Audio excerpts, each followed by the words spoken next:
He's absolutely right. This is a war crime. The number of civilians and military who will die because of what Mr. Putin has ordered will be enormous. Will be thousands, tens of thousands.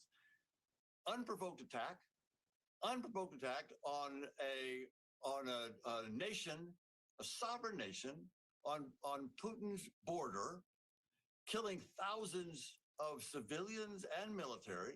This is a war crime. The ambassador is absolutely right. President Putin will go down with other war criminals, like in the past century, who ordered attacks on innocent people, who ordered attacks on nations on their borders. President Putin will go down with that club, with that group of people, that group of war criminals. Now that we're here, this crisis has been building for weeks. Do you think the United States and NATO allies did enough in terms of sanctions, in your opinion, beforehand to try and prevent what just happened here tonight? So the NATO allies and the United States took a lot of steps before this happened, and that was a good thing. They moved a lot of troops. They moved a lot of units from the United States to Eastern Europe. They moved a lot of U.S. forces from Germany, from parts of Europe into the eastern flank of NATO. Those were active steps, active deterrence. That was an attempt to deter President Putin from what he's done today. So that deterrence has now failed. And now we go into exacting the price. We said we were going to do this. We're going to exact a price for doing this on his economy, on him, on his industry. Now's the time to do that. What could be the next move from NATO allies then if those sanctions did not deter Russia from invading? So two things. One is to continue to provide and increase dramatically the assistance that now the Ukrainian military needs more than ever. The Ukrainian military is on its own. There are no NATO forces there to help them, to fight with them, to fight alongside of them. So they need support. They need equipment. They need ammunition. They need the basis of resistance, and they are going to need then continued support to resist the Russians as they try to occupy. The Russians can get in.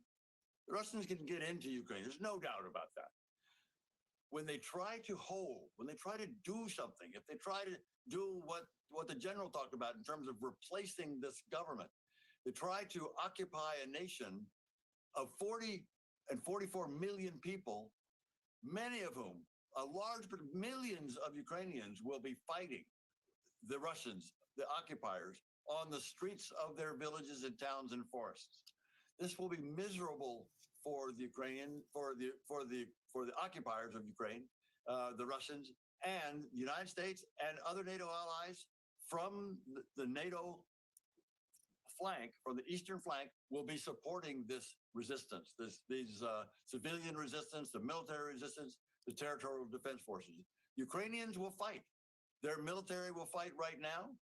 Their territorial defense forces will then fight once the occupiers try to come into their, and the civilians will fight as well.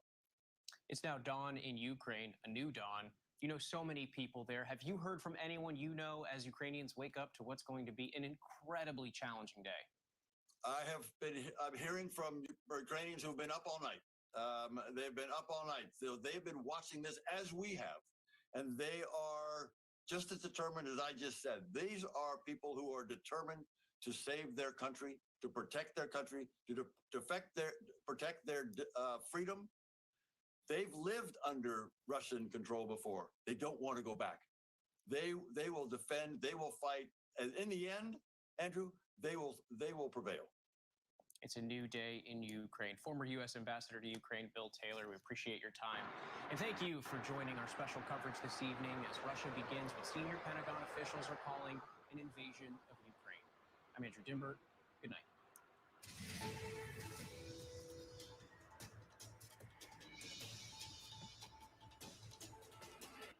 More Americans choose ABC News, America's #1 news source.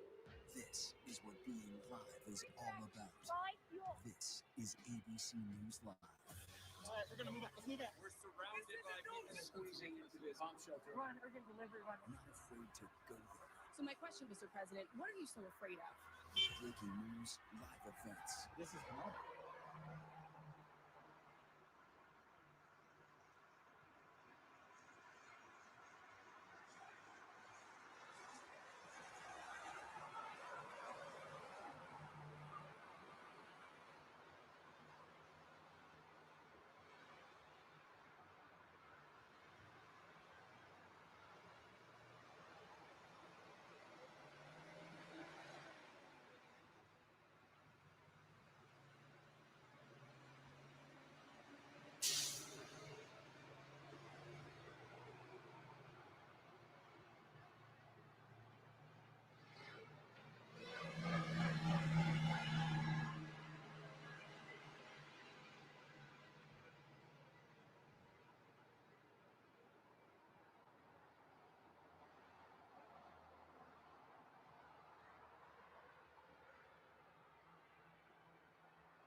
Odessa, and the like. Also, a major other city near the Belarusian border known as Kharkiv.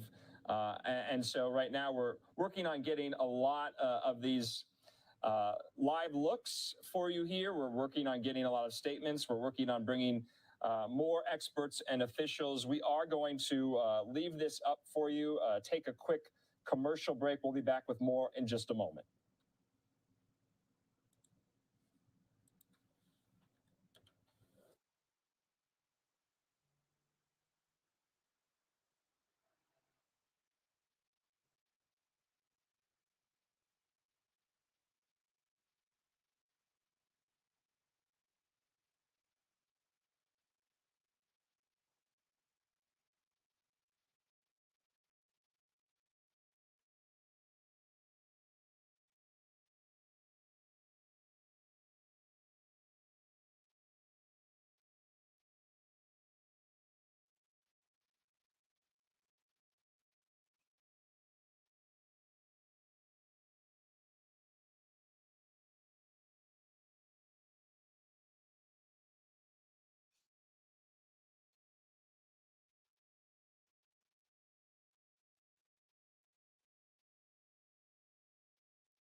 Welcome back here to Live Now from Fox. This is Andrew Kraft, and thank you for being with us right now. It is 10 minutes to 7 a.m. in the morning there in Kyiv, Ukraine, and we have two Live Now looks from the European capital there, the Ukrainian capital. This is a major European capital. It has about 2.9 million people. Well, now there are reports of explosions there, not only there, but also in other parts of Ukraine, especially in Luhansk and Donetsk down in the east, but also in some of these other port cities near Crimea, Mariupol, Odessa, and the like. Right now, we are going to be giving you all the latest about what exactly is happening. We have a new statement in from White House Press Secretary Jen Psaki updating us on the president's calls and movements. She says POTUS was briefed on a secure call this evening by Secretary Blinken, Secretary Austin, Chairman Milley, and National Security Advisor Jake Sullivan about the ongoing attack on Ukraine by Russian military forces. So right now, the president still awake, still making calls, still meeting with his advisors. We also know before the UN Security Council meeting, he spoke on the phone with UN ambassador from the United States, Linda Thomas Greenfield, and Jake Sullivan about what exactly was going to happen at the Security Council meeting. We've played a large majority of that live as it happened. We're going to do that a little bit later. We also know President Biden will be hosting a call tomorrow with leaders of the G7 countries. Those include Italy, Germany, Japan, Canada, the UK, France, and the like. And so right now, that is on the schedule for tomorrow. And then, of course, we are also getting reporting that President Biden will deliver remarks tomorrow to the American people, announcing the further consequences the United States has already and will impose on Russia for its unprovoked and unjustified attack on Ukraine. You remember on Monday, sanctions went out to all entities there in those separatist regions in the east known as Luhansk and Donetsk. Also, we learned that more sanctions went out on Tuesday, more sanctions went out today, and of course, more actions, more consequences will be going out tomorrow as well. We just want to put up both of these live now looks. These are the only live pictures we have here out in Ukraine. And of course, there has been some reporting to suggest that explosions have been reported and monitored in many cities, but including in Kyiv. Blasts heard there in that Ukrainian capital there. This is a very large cosmopolitan, metropolitan city. And so we are going to be monitoring these shots to see if we see any of those blasts or hear any of those blasts. Right now, Fox News is reporting that President Biden just spoke to Ukrainian President Volodymyr Zelensky. Right now, Peter Doocy, Fox News White House correspondent, has confirmed that news with a senior White House administration official that President Biden just wrapped up a call with Ukrainian President Volodymyr Zelensky. They have been going back and forth on the phone for about the last seemingly like 2 weeks. They're always on the phone, updating each other about the United States posture, offering our support, and vice versa. Right now, let's keep these live now looks up of these two shots of Kyiv as we work to gather more information. But this story is very fluid. There has not been war in Europe in about 30 years, since the Balkan Wars of the 90s, and of course of the major world conflict, World War II, about 80 years ago. And so right now, we are working on getting you the information live, raw, and unfiltered, and making sure you are up to date. We'll be back in 2 minutes.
Welcome back here to Live Now from Fox. This is Andrew Kraft. We actually just got another Live Now look out of the city of Mariupol. It's about 10 minutes until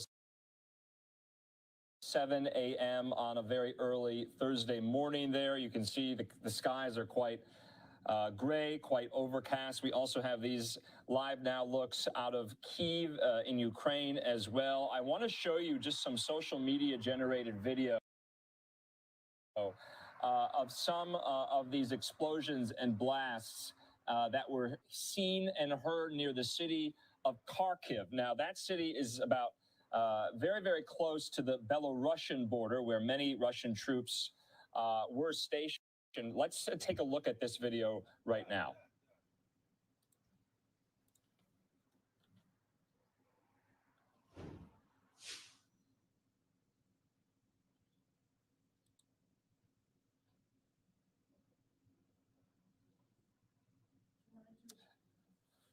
Okay, and I think this is a kind of a time-lapse video. This is coming to us via EA Integration Group, via Storyful right now. And from what I'm told, you're gonna there you see it right there. You can see some of those explosions, those yellow flashes of light. This is near the city of Kharkiv, which is near the Belarusian border in the cities, in the country's northeast.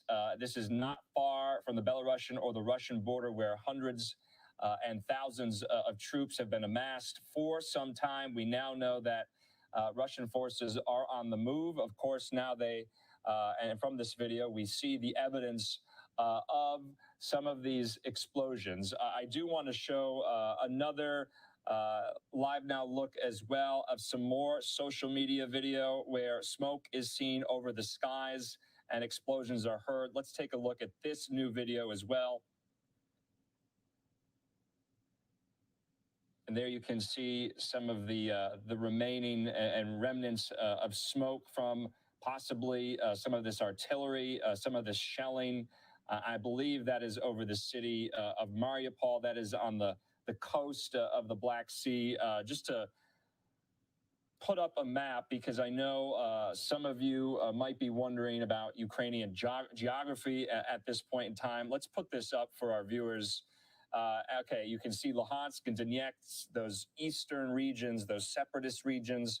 By the stroke of a pen, Russian President Vladimir Putin yesterday signed away their sovereignty and made them independent republics. You can see also the troop buildup on the border, especially in Luhansk and Donetsk down in the east, but also in some of these other port cities near Crimea, Mariupol, Odessa, and the like. Right now, we are going to be giving you all the latest about what exactly is happening. We have a new statement in from White House Press Secretary Jen Psaki updating us on the president's calls and movements. She says POTUS was briefed on a secure call this evening by Secretary Blinken, Secretary Austin, Chairman Milley, and National Security Advisor Jake Sullivan about the ongoing attack on Ukraine by Russian military forces. So right now, the president still awake, still making calls, still meeting with his advisors. We also know before the UN Security Council meeting, he spoke on the phone with UN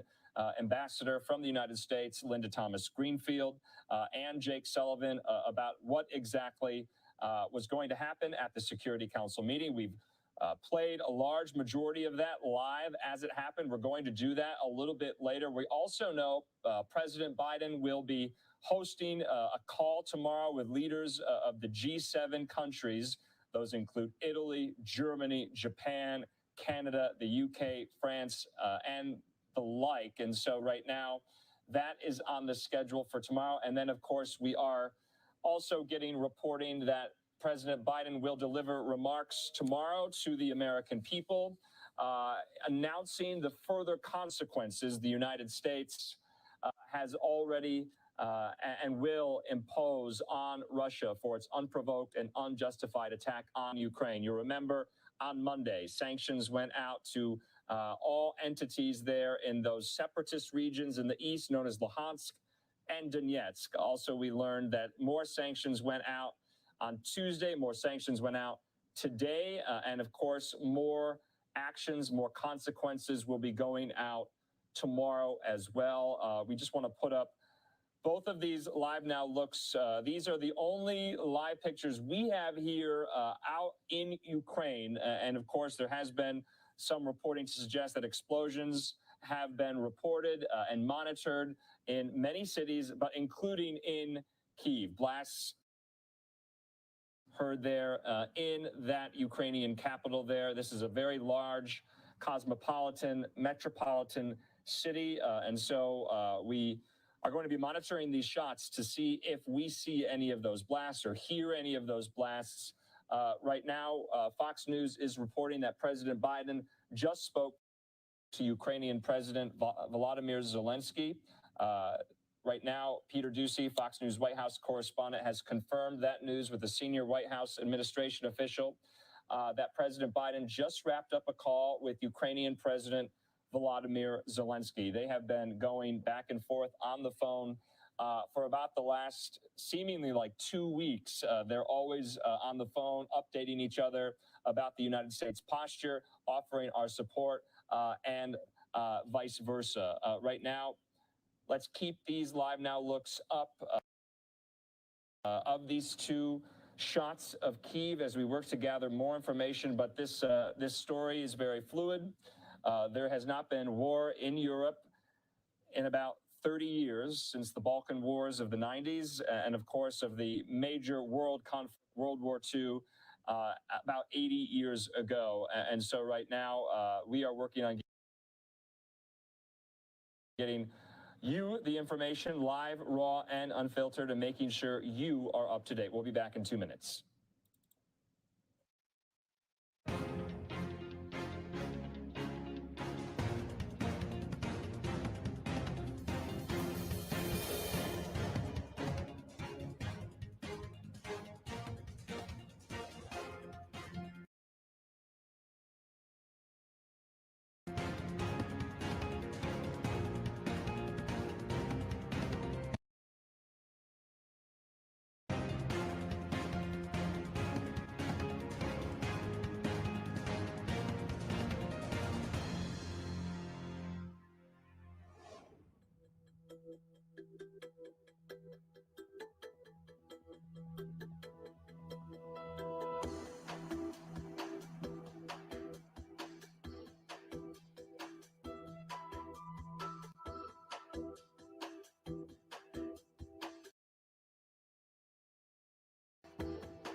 Coloring books, heartbreaking.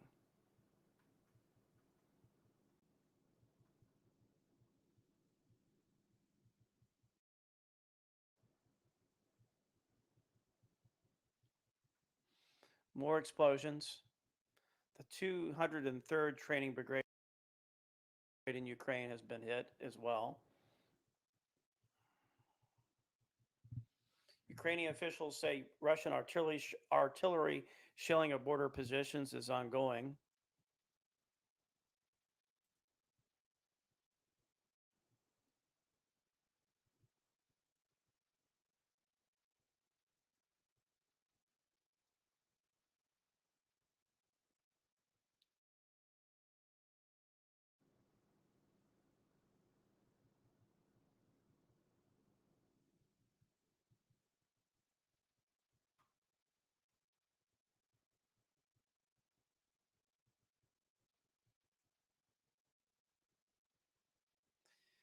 Let me look at something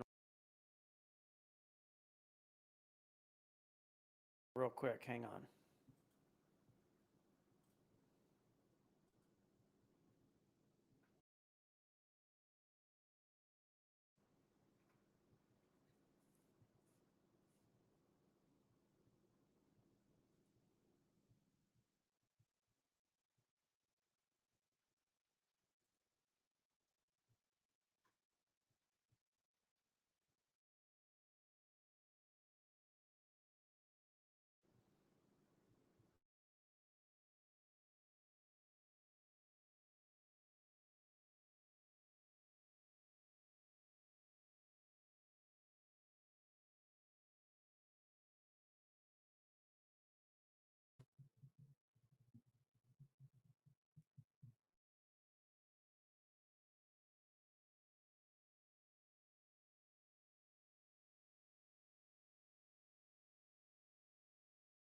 Regions in here, the different cities that have been shelled so far.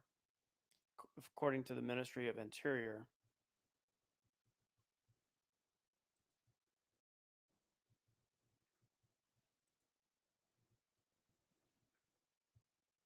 here's something here.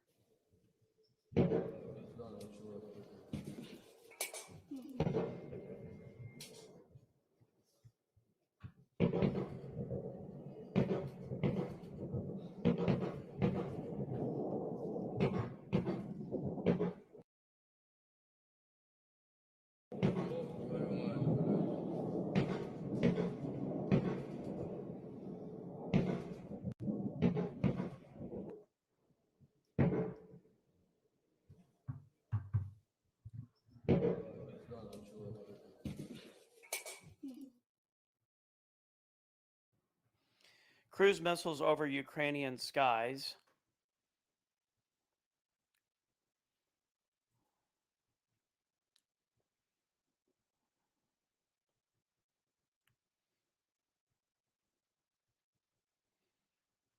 So we're going to keep you updated here at TNS for the latest in news reporting.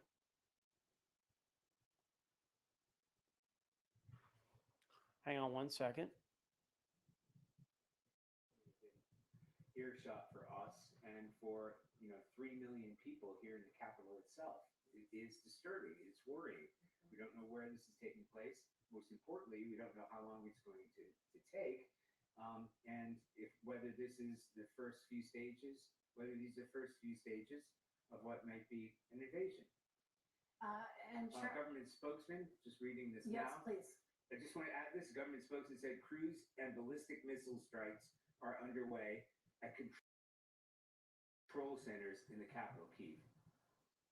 So that is some new information, Charlie. And I think my next question, given what you just laid out and how residents there did not appear to be concerned, how is it that officials are going to be then communicating directives to people about what exactly they need to do now that this Russian military action is underway?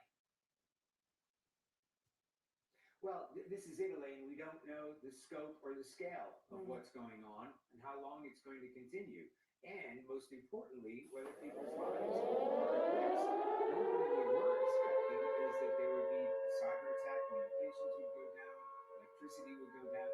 We haven't seen that. So, in a manner of speaking, it suggests that there are targeted attacks. As we just read from a government spokesman, these are cruise missiles at command and control centers. Certainly that was to be expected. And the reason for that isn't necessarily that there are punitive strikes or this presages an invasion of the capital itself, but you have to keep in mind that there are command and control centers within the capital that are responsible for the Ukrainian military out in the east and other parts of the country itself. It would be a target for the Russian military to take down and cripple those parts in order to defend their own forces if there was to be an invasion. Nobody's suggesting that's happening anywhere here. And the bombardment that we've had, again, maybe 22 dozen explosions that we've heard over the past 45 minutes or so, doesn't necessarily suggest an invasion is underway, but these might be targeted attacks on what might be command and control centers. The real concern, obviously, in a city of 3 million people, is the cost of human lives. Absolutely. All right, Charlie Dagida in the Ukrainian capital of Kyiv for us. Charlie, thank you very much. Please stay safe. All righty, let me go back Let's in. turn- So there's air raid sirens going off in Ukraine's capital. Let me go back into more live coverage. That was a CBS special report also. But we do have air raid sirens going off in Kiev. Also, Latvia is calling on NATO to implement Article 4, meaning they're asking for massive troops readiness at the borders of Russia. Okay. Let me keep on going here.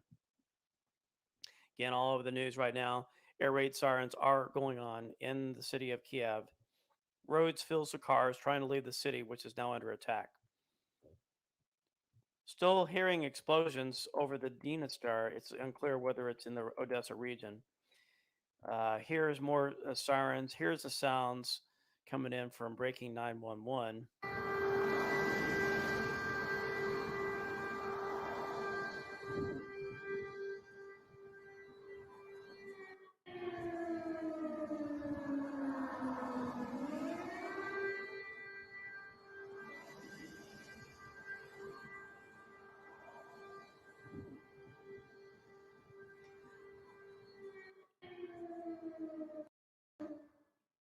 That's coming in from Breaking 911. Let me keep on going. We do have a lot of course, true, a lot of disinformation going on. That's part of the chaos with the war. It says Mariupol is not getting overrun and Moldova is not being hit by airstrikes.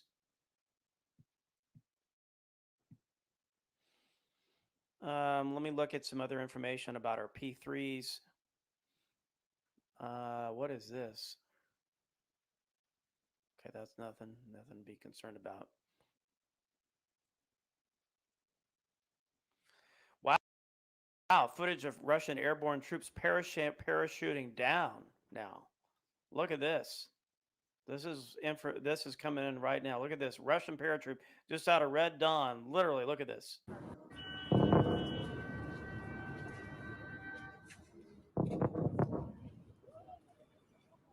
They're parachuting down right there.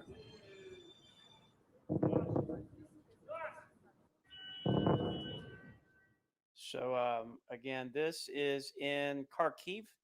Footage of Russian airborne troops parachuting down. You can see it in the white right up there. That reminds me just out of the Red Dawn, literally.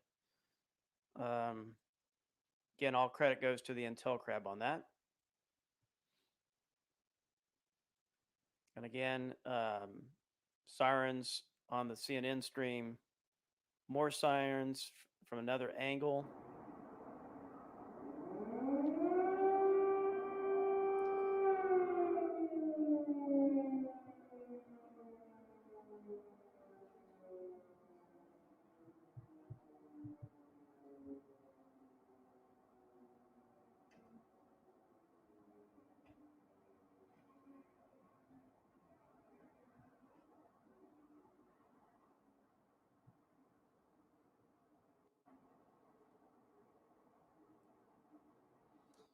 Here's a air base. Tuchev Air Base in Kharkiv is on fire right now. That was, we probably saw that video footage earlier.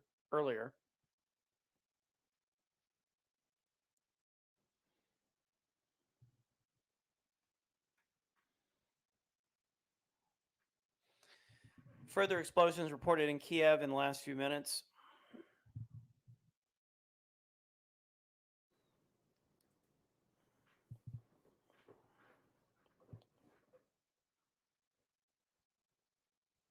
Here we go to CBS News real quick.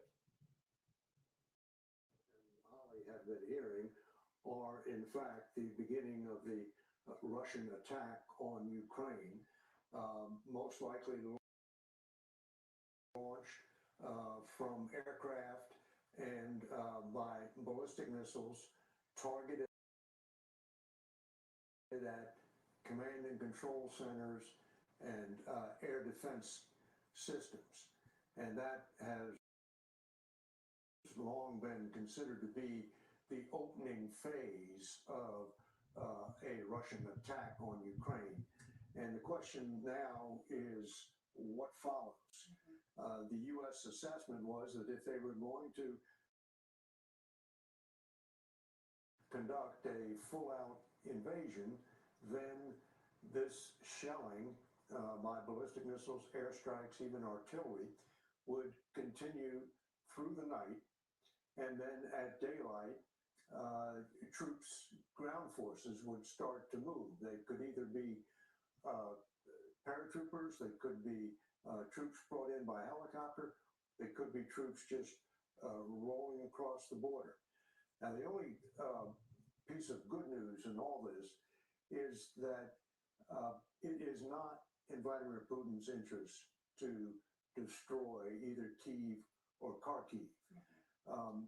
This is the old "you break it, you own it" rule. And if he goes in there and wants to have Ukraine as part of Russia, then he wants to have a functioning capital, and he wants to have a major city like Kharkiv be intact.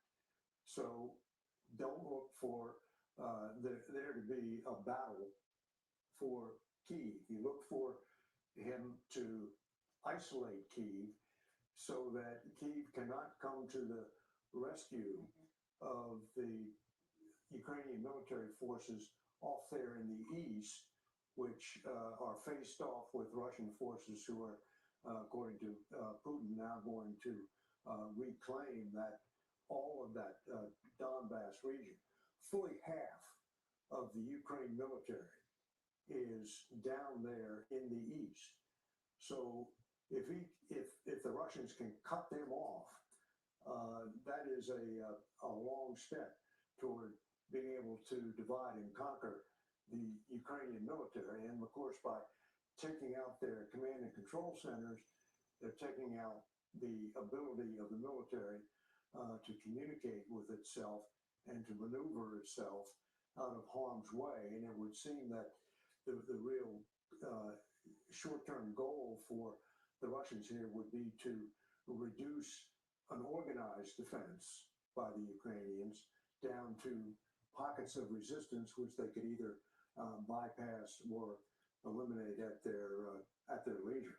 So, David, to follow up on that, you said fully half of Russia's military is there now. What about Russian weaponry assembled there in that area? And then what kind of military capability?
Так, Самара-Йод, кто был?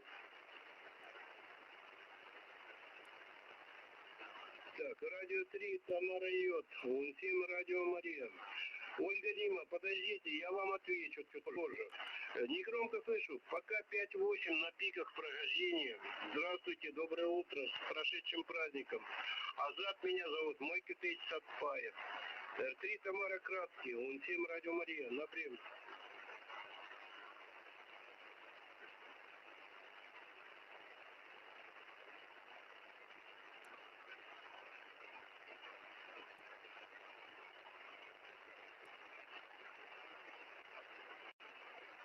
Григорий, а рапорт какой будет для моей станции?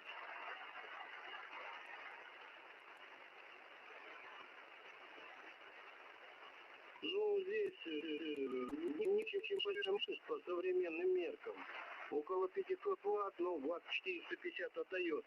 Мой усилитель телеписный. Антенна, петлевой вибратор из кабеля. В виде инвертора он выполнен. На точно пятиэтажке семимачта. Айкон 7300 работает. Но мыльница не родная, от более старых моделей. HM36.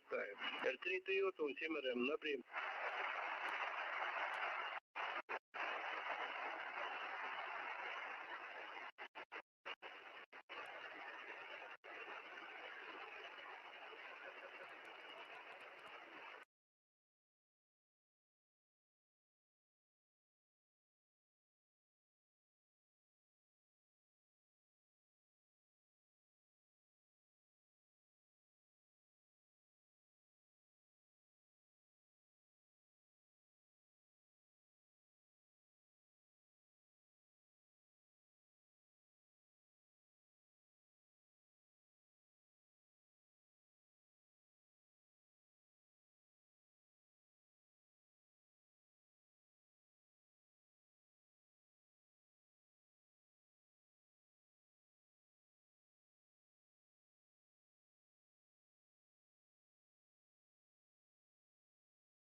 Человек 600.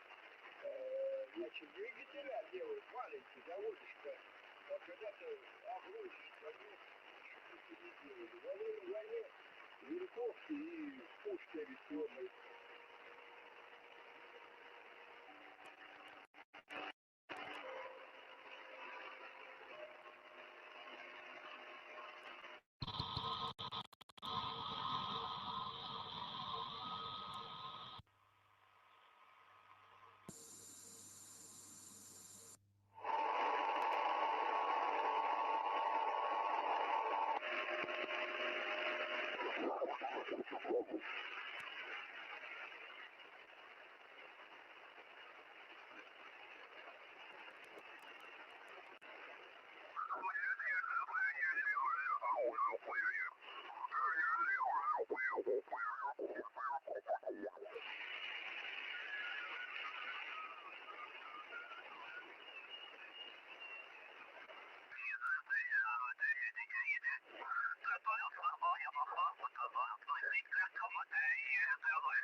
Десятого, ой, 27 минут 11-го, 27 минут 11 часов.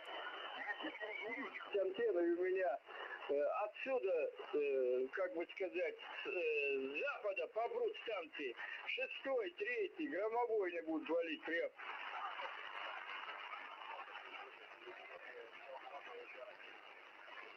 Понятно. А тут вот сейчас вот на 20-ке. Так. Бразилия, папа, 6 Echo Фабрик 2, Лима, Центр Дима. Израиль, 4X1, Юнайтед Фокстер, Чили, Шарли Эко.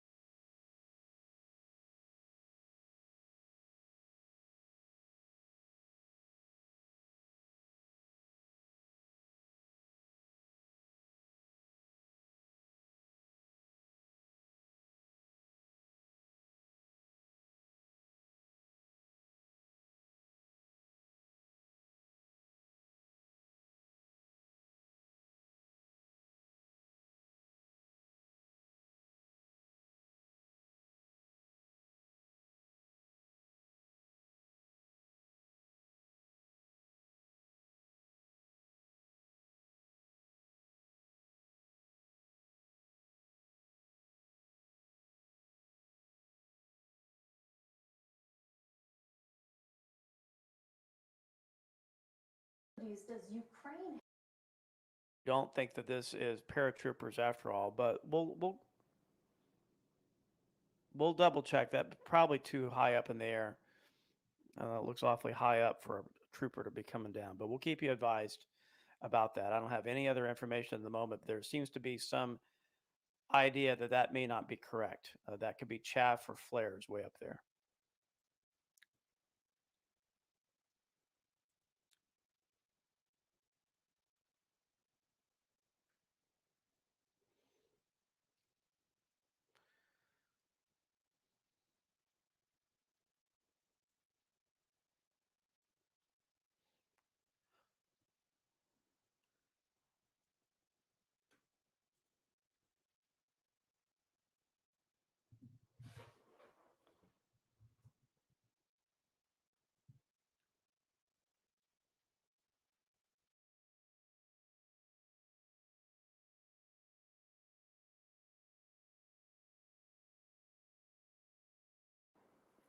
Well, I guess history, you choose the right moment. And perhaps there were a number of factors. Belarus essentially fell into his lap after the disturbances there after the election, which Lukashenko essentially stole the leader of Belarus. So suddenly he had a large landmass to encroach on Ukraine from the top.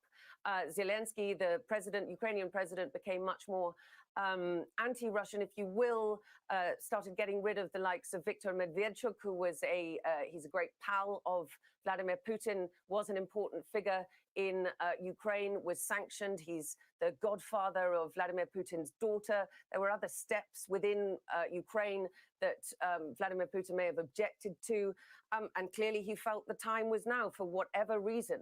But these grievances, you can hear from his tone, you can see from his face, the fact that he thinks that Ukraine is part of Russia and shouldn't exist, the fact that NATO is aggressive and has been infringing on his borders for decades, the fact that he essentially has been snubbed by the West for a very long time, these imagined threats of nuclear weapons one day being placed in Ukraine, which is simply not the case. You know, let's not forget that he signed a treaty in 2008 to protect Ukrainian sovereignty and territorial integrity if they gave up their nuclear weapons. Sorry, I don't think it was 2008, but it was in the 90s. A memorandum to make sure that their sovereignty and territorial integrity were protected if they relinquished their nuclear weapons after the fall of the Soviet Union. They did, and he has trampled all over those treaties. Yeah, it's interesting. You mentioned 2008 there, Diana, and that was, of course, the year that NATO agreed or began the process, if you like, of thinking about Ukraine as being a member. So 2008 is, I mean, it was a meeting, I think it was in Eastern Europe, in Bucharest. So it is a meeting and a date with some considerable significance, because that will have, of course, irritated Vladimir Putin. And we are now where we are. Down in Moscow there, the pictures you are seeing are of the capital city of a country in a democracy in Europe that is under attack from Russian forces as we speak. Sky's chief correspondent, Stuart Ramsey, joins me now. He's also in Kiev. So, Stuart, we've been talking about, Putin's justification and what is going through his mind with Diana Magnay. What are you on the ground now seeing and hearing? I just go back to what Diana was saying, and I completely agree with her. And I have to say that I lived in Moscow in the mid-90s, and they have been going on about NATO expansion since then. And I remember flying all over Europe to Geneva and to all sorts of places for meetings that were taking place about this very topic. And it has simply never gone away. And that Putin is clearly angered about it. He goes on about it. He's been talking about it for a very long time. Why now he's decided to do this when we've been through all of COVID and everything that's happened with that is peculiar. But he's decided it's got to be an issue that he needs to address, and he is absolutely determined to do so. Stepping up like we're seeing now is really quite astounding. Ukraine is not about to attack Russia. We know that is a simple fact. We know that the lines of demarcation between the two sides have barely changed for years and years, even though there's been an intensification of the fighting between the two sides over the last few days, maybe a week or so. And we've been watching this, and it's not got any better, but it hasn't got any worse either, if you like. So why? And it's difficult to know exactly what has brought it to this point that the president has decided to ratchet it up and take it to a new level. But we are where we are. It has been noisy here. We've had explosions. We've had jets in the air. We've seen helicopters, presumably Ukrainian helicopters, flying behind us. But it has actually gone relatively quiet again. Incredibly, with all of this that's been going on for the last few months. People are going for their run past us, just like an ordinary morning. And the commuter traffic, it's got a bit quieter now, but they've been coming into town to go to work. So it's sort of quite surreal, but it has been quiet now for probably the last hour or so. What happens next, we just don't know. We're hearing reports of basically a Russian invasion. We're hearing reports of soldiers coming ashore in the south, but we've not seen that obviously here. We're still waiting for our teams down in the south to tell us if they've actually seen it as well. But those are the reports that are happening. It's a really strange and peculiar place to be right now, but things over the last week or so have changed, and we just don't know why President Putin has decided to take this next step and to push it up to make it so different when there were talks taking place and diplomacy appeared to be working to perhaps address some of the issues he has about NATO expansion and to actually sort of talk to him about it. He seems to have ignored those, torn it up and take it to a new level. Why? I really cannot tell you why. But things have definitely changed, Mark. Really, it has changed today. And I suppose we'll just have to see what happens, over the next few hours as to whether it gets worse. Yeah, well, things have changed. The Russians have declared war on Ukraine, and we are watching there the scene over Kiev, a cloudy day, rainy day, and a very dangerous day for the people here. And let's just take a look at a map of the region, which would be quite helpful here with what it's all about. And there is Ukraine with a very long border with Russia, of course, which is now, well, they're surrounded by Russian troops, many of which I assume now have entered Ukraine. And then you see what happens if President Putin takes Ukraine, then he is effectively up against NATO countries, Poland, Hungary, Slovakia, Romania. So then you would have, well, a pretty dangerous situation. You would have Russian forces in direct, well, just across the border from NATO forces. Of course, NATO has decided it will not fight in this war because Ukraine is not a NATO member. And then to the north there, you can see Belarus, which is, well, what sort of Russian client state. They've sort of, they've had their military exercises going on, and they've formed some sort of military alliance. And we can talk now to Nigel Gould-Davis, who is a former UK ambassador to Belarus. Thank you very much for being with us, Nigel. So first of all, your reaction. I mean, it seems a very dangerous, potentially dangerous conflict is underway. This is a reckless and terrifying gamble that will have large consequences, obviously for Ukraine, also for Western security, and ultimately for Russia itself. This will lead to the largest invasion and almost certainly the most severe fighting that Europe has seen since the Second World War. And already there are reports of rockets, possibly cruise missiles attacks on a number of cities across central and eastern Ukraine, as well as the amphibious landings in Odessa, your correspondent mentioned earlier. The scale of this appears to confirm the worst fears of Western intelligence reporting in recent weeks of a very large scale indeed.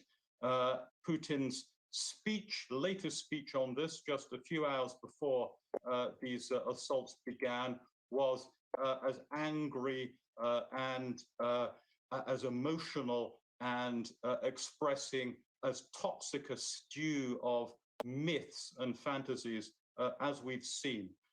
They included, incidentally, a barely veiled threat of a nuclear attack on anyone whom Putin described as intervening on behalf of Ukraine. We're in very dark and dangerous territory. This is a watershed moment in international security.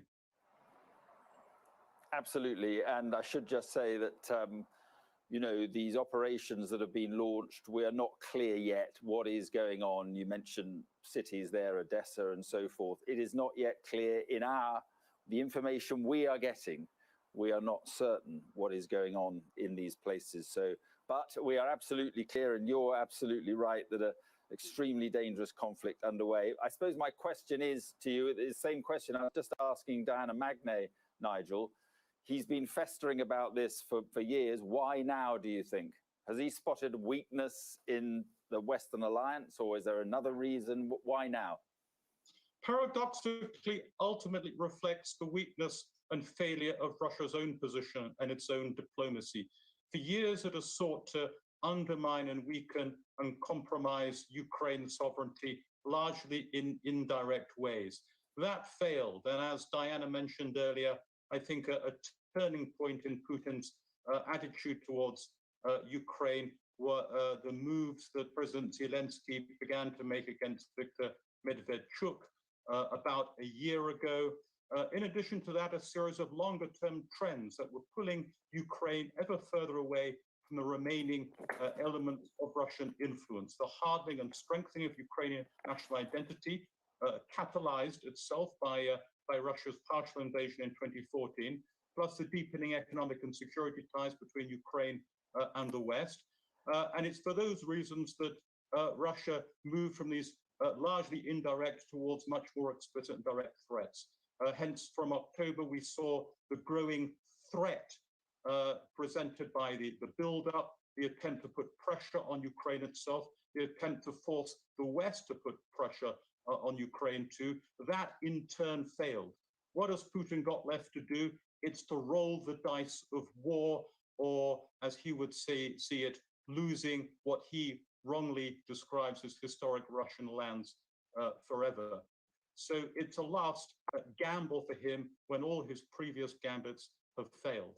I think that's the situation we're in now. He'd stacked so many chips up on this part of the table that it was either this or accept what would be a humiliating reversal for him. But he is the author of the misfortune.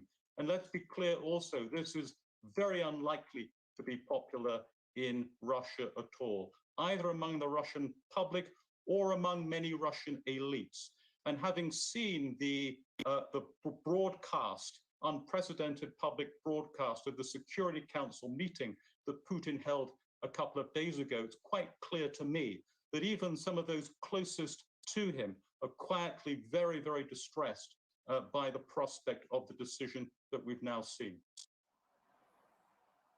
Yeah, and I mean, would you, I don't know, we don't know what sort of advice he's getting, but I mean, are these the actions?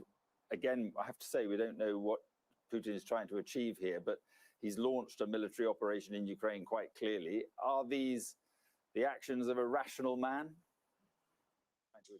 If it's a rationality, it's not a kind of rationality that we would recognize. And you have to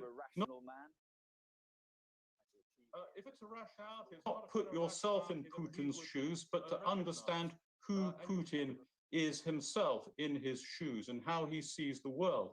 There has been a real worry for a long time that his view of Ukraine, his understanding of the entire history of Russian-Ukrainian relations is pretty systematically distorted. He's made a series of mistakes already.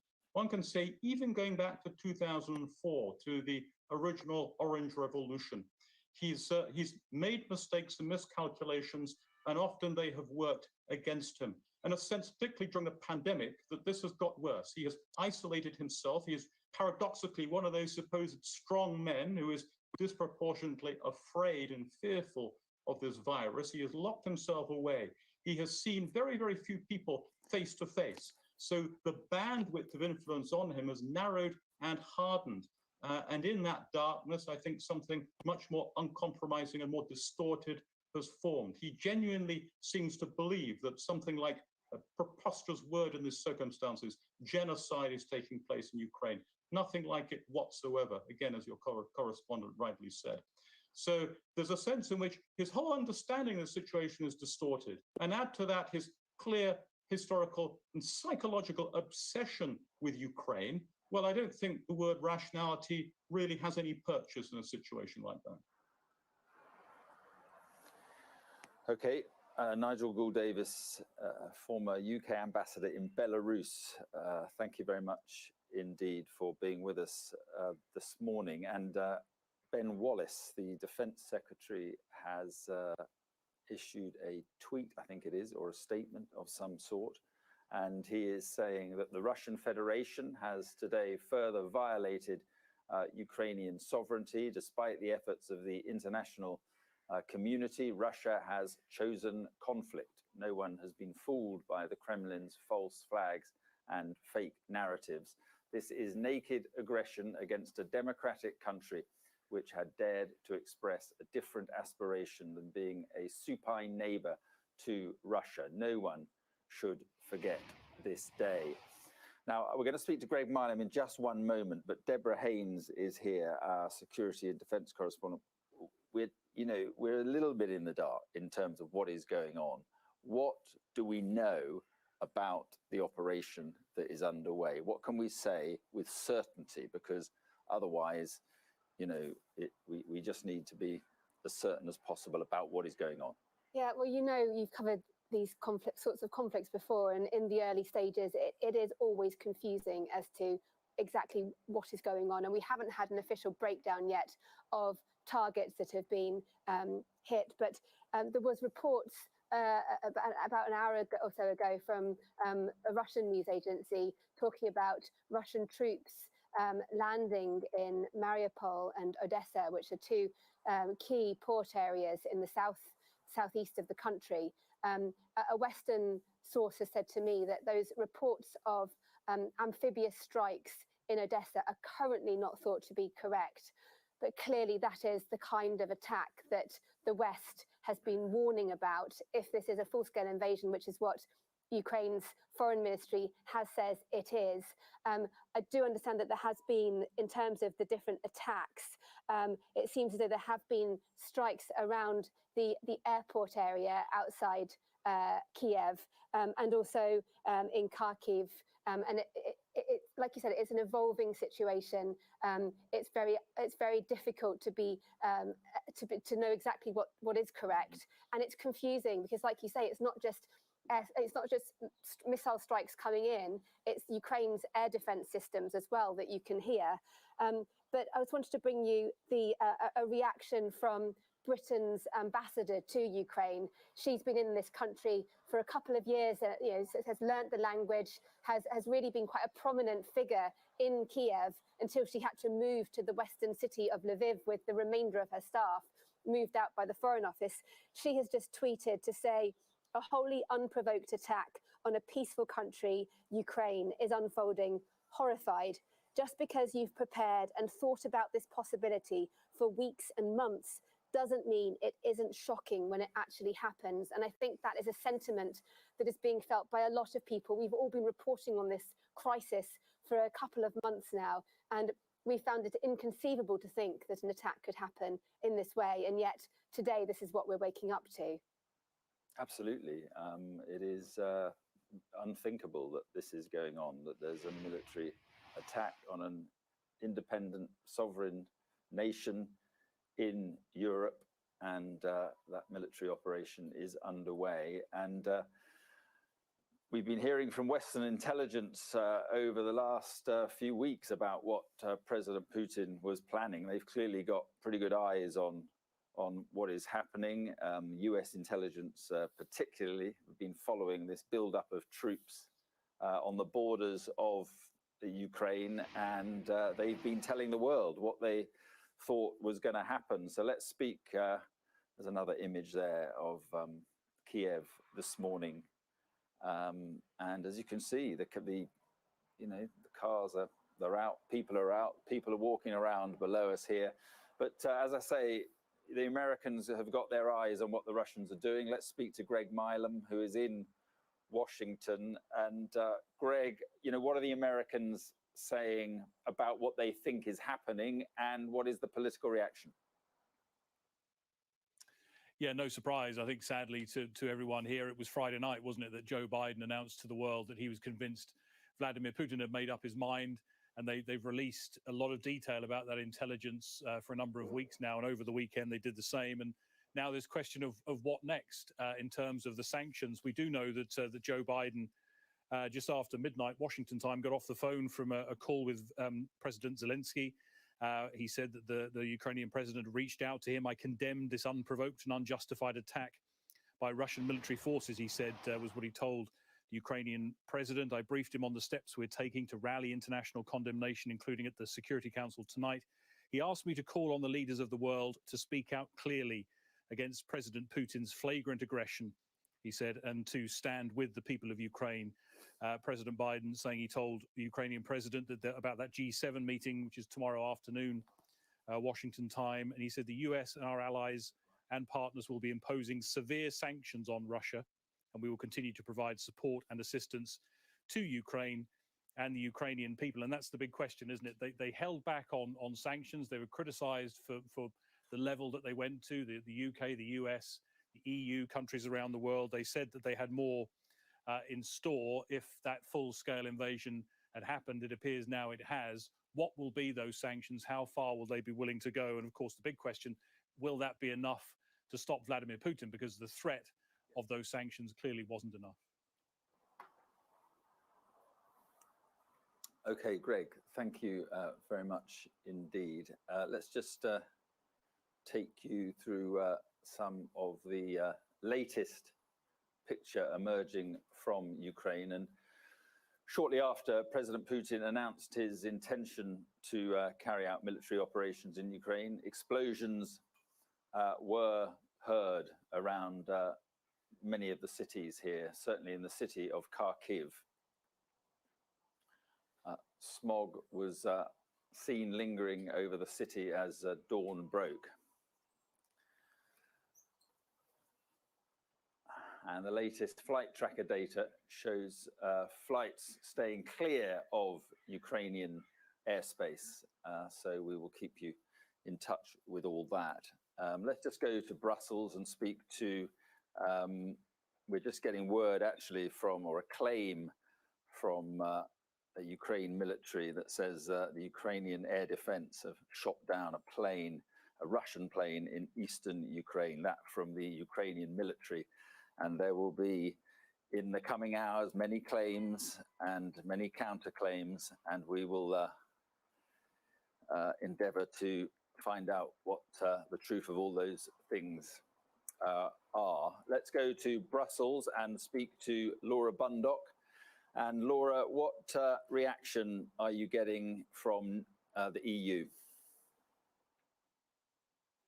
We've had strong condemnation from various members of the EU this morning. There are a series of meetings now taking place here to discuss the latest situation and what kind of response happens next. Let me talk you through perhaps some of these meetings, give you a sense of the diplomacy or indeed of what Western leaders are doing together to show that united front. So at 7:30, that's UK time, there'll be an emergency meeting of NATO ambassadors.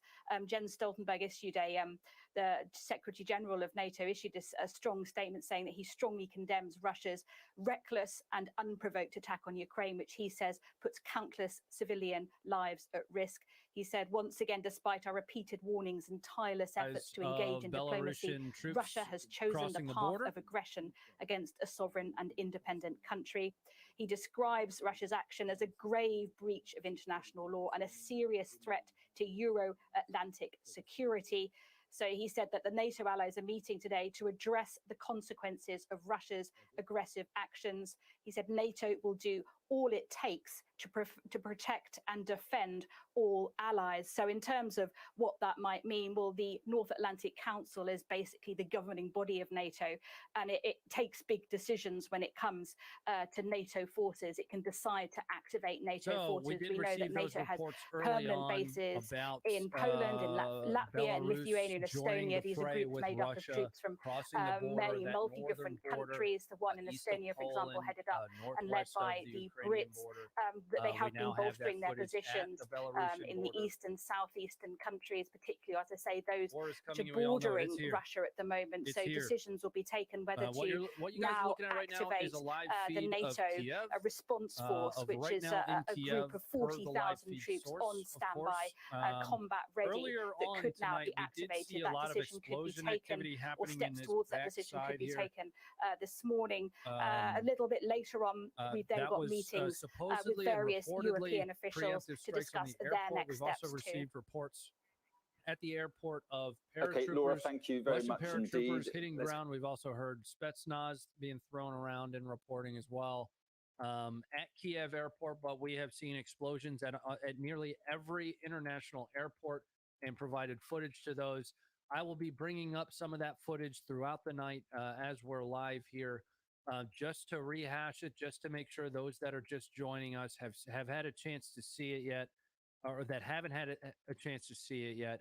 But it is always available to you to go to the app, our app, the Funker 530.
And back with me now is Fox's foreign correspondent, Trey Yinks in Kyiv.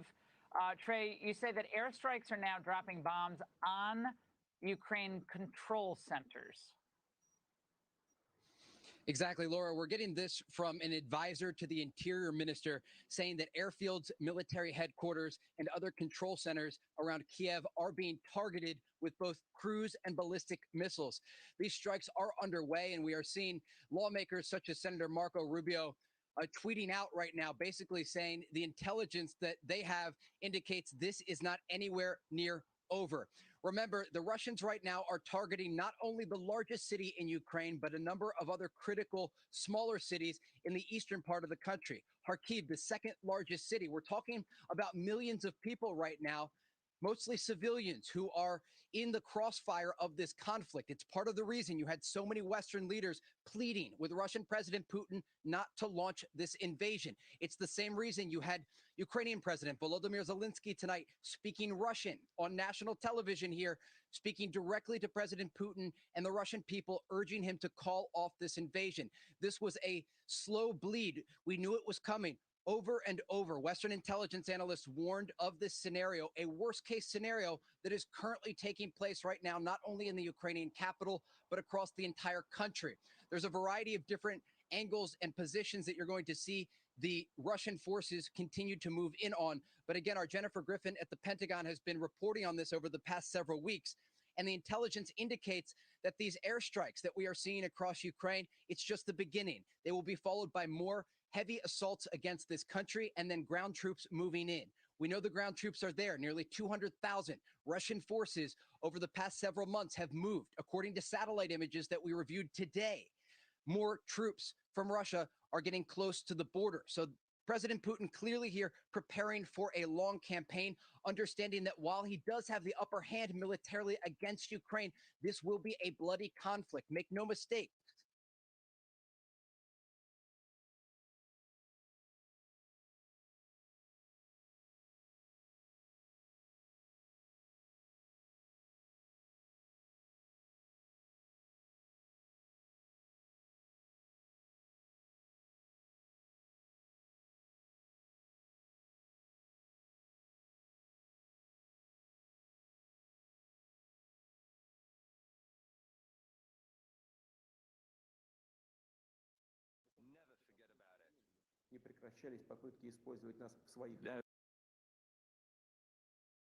I don't have body armor. I'm just fucking rocking with the beard protection.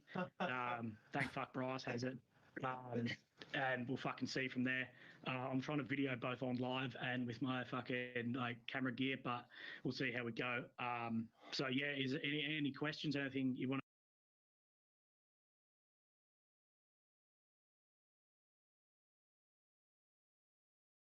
Quick, but no, bro. Absolutely. Do Absolutely. you want video?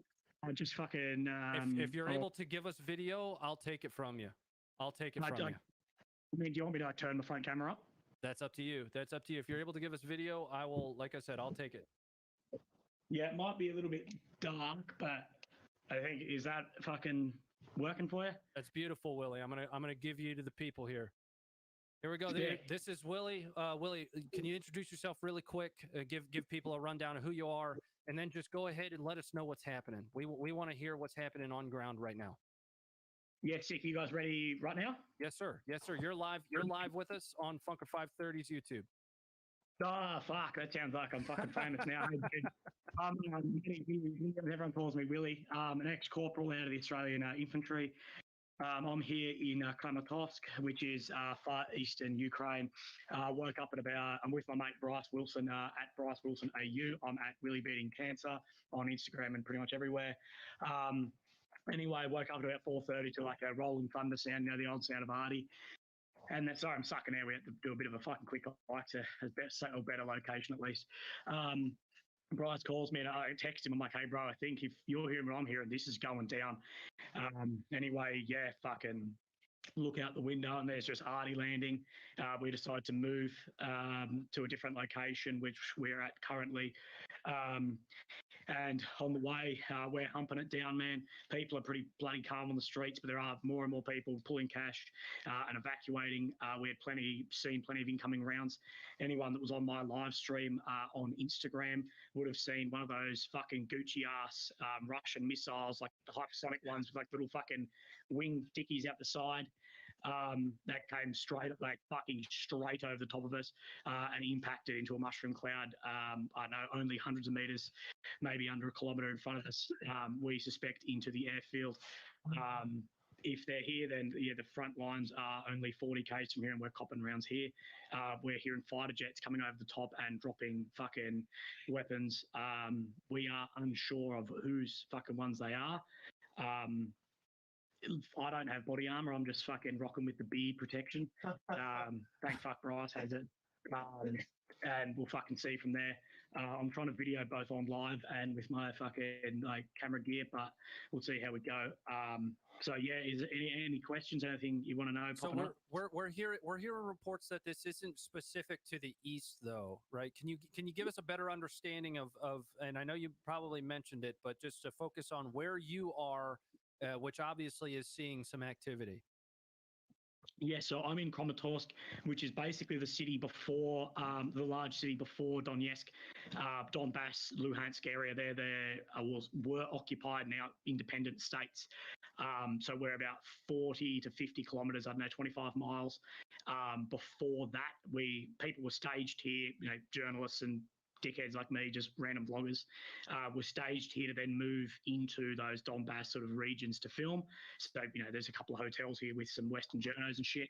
But as far as fucking everywhere is getting hit currently at the moment, I have a lot of friends in the city of Kharkiv, which is about 2 million people. That is about 20 k's from the Russian border, but a bit further north from where I am. North, right. And I've who are they're just civilian mates looking out their windows and seeing fucking shelling pop in all the time. Now I am a good 400 or 500 kilometers further east than the capital of Kiev, if not further, and Kiev capital is 100% experiencing explosions. I'm not sure on what degree, but yeah, pretty fucking wild. So we have reports of ground incursions in the Odessa area and Mariupol in the south. We also have reports, unconfirmed, of course, because we're so far separated, of Russian paratroopers in Kiev, specifically near the airports. What's the next step? Obviously, withholding as much as possible, please and thank you.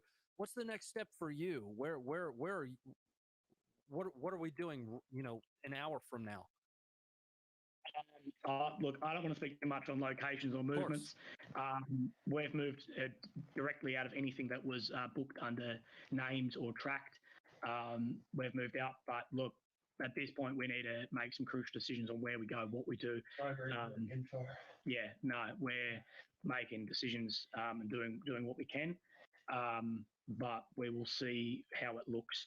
I mean, there are people here just going to fucking work as usual, bro. My friend speaks Russian, and he's speaking to people going, "Oh yeah, I'm just going to work." There's buses driving around. There's, and it's sort of a 50-50 split. There's half of us like us running around going, "Jesus Christ," and the other half being like, "We've done this before. We know how this goes." So I'll try and keep you updated. As far as the forces in Mariupol and Odessa, I can't confirm because I haven't seen it with my own eyes, but from all intents and purposes of what we've heard and seen through networks, yeah, those reports are fairly true. Okay. Well, Willie, I know you had to be brief. Is there anything that you'd like folks to know, about you specifically, about, your mission? They've got the links to your channel. They'll be headed over. I just want to make sure that we're giving you that opportunity to just say hello and kind of introduce yourself as well. Really appreciate it. I'm Willie. I was medically separated from the Defence Force due to brain cancer. That is ongoing terminal illness. And I want to get, I miss sort of that military lifestyle. So I'm trying to get into this conflict media journalism game. So I thought Ukraine was the place to be. Where to follow me is at Willie Beating Cancer. Willie beating cancer on Instagram and YouTube. And the gentleman I'm with, who's a professional photojournalist and who's worked here for years, is at Bryce Wilson AU on Twitter and Instagram. We'll be updating as much as we can as while there's phone lines open and we can do stuff like this. But we will see. But otherwise, we'll see on the other side, I guess. Yes, sir. So, Willie, I don't want to keep you for too long. All I can do is ask that you do your best to stay safe, stay out of as much harm's way as possible, and we'll be looking forward to checking in regularly on the updates that you're providing. I've been following along with all the not only the live streams but the videos that you've been putting up, and it's helped me stay up to date really well. And I appreciate you taking the time to talk with us. Nah, thank you, Legends. I really appreciate it and hope you guys all stay safe. And I'm not a religious dude, but send a fucking thought and prayer to the gentlemen on the front line at Ukraine and the Ukrainians who, at the end of the day, I can fucking pack up, hump it out and leave. These lovely fucking people here, 40 million of them can't leave. So, yeah, keep them in your thoughts, dudes. We absolutely will. Again, Willie, thanks for being here. Be safe, cover your ass and, get home when you can. All right. Easy, dudes. Okay, thank you, guys. Yes, Thanks. sir. See you soon.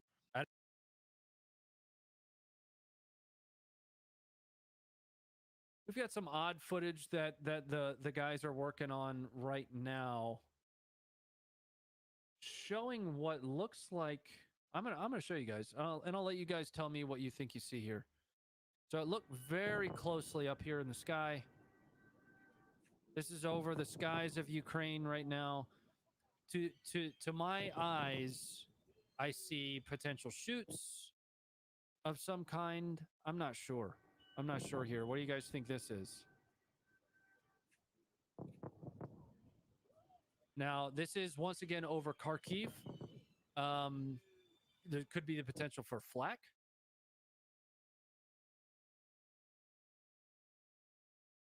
Someone said fireworks. I mean, if it's flak, it's a whole nother level of fireworks.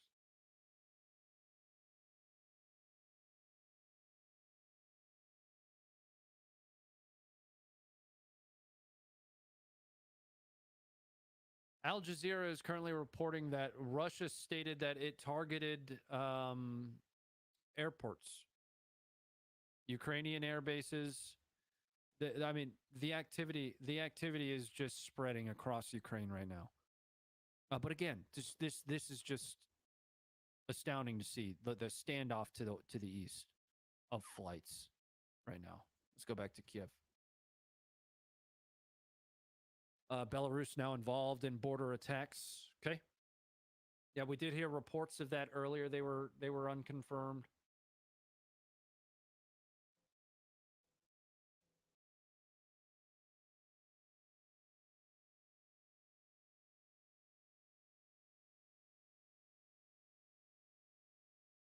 Like I mentioned earlier, guys, the footage is kind of starting to slow down a little bit coming out of Ukraine. We are still seeing a bit come out, and I do anticipate that as the day goes on and even the minutes go by, ebbs and flows of footage that'll come out. Munstech here. All right. I'm sorry. Go ahead.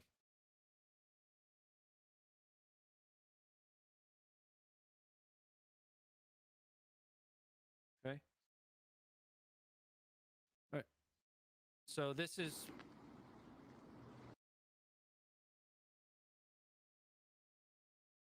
got it. Let's just kind of layer it in the chat if we can to keep me going. So supposedly this is cruise missile inspection. Do we have a location for this, guys? In Kiev. So they are looking at the wreckage of a cruise missile in Kiev here.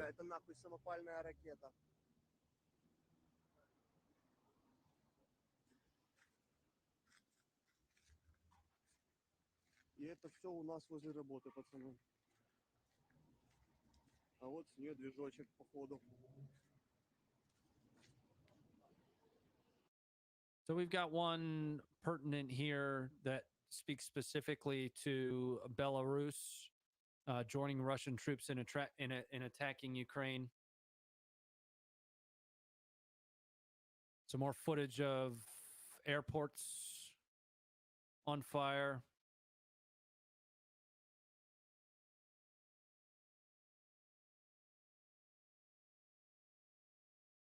And as I'm showing you guys this footage, it is making its way onto our app and onto our website. Please make sure you are swinging by the app. If you don't have the app downloaded, run the command !app. That's gonna give you a direct link that you can go to the App Store. It's on iOS and on Google Play. You're able to download that, set up an account, because our content is 18 plus. You do have to set up an account on our app so that we can show you that content. That's a requirement of the App Store, not ours. Use whatever email you want to for it. Download the app, get in there, join the community in the comments. You're going to get this stuff throughout this conflict. I'm not obviously going to be able to be live for the entirety of this conflict. We'll be going live as much as possible over the course, especially over the course of the next 24, 48, etc. But when you're not here on the live stream to catch this stuff live, when we find it, turn those notifications on, download the app. You'll find all of it there. I am going to take a momentary break. I have to potty. And I said potty because I have kids and I'm allowed to say that. All right. So what I'm going to do, I'm sorry, go ahead. The live feed is up. I'm going to leave the Kiev feed up. What I'm going to do is leave you with the Kiev feed. I'm going to kill my camera and I'll be back momentarily. All right. Chat amongst yourselves.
is done.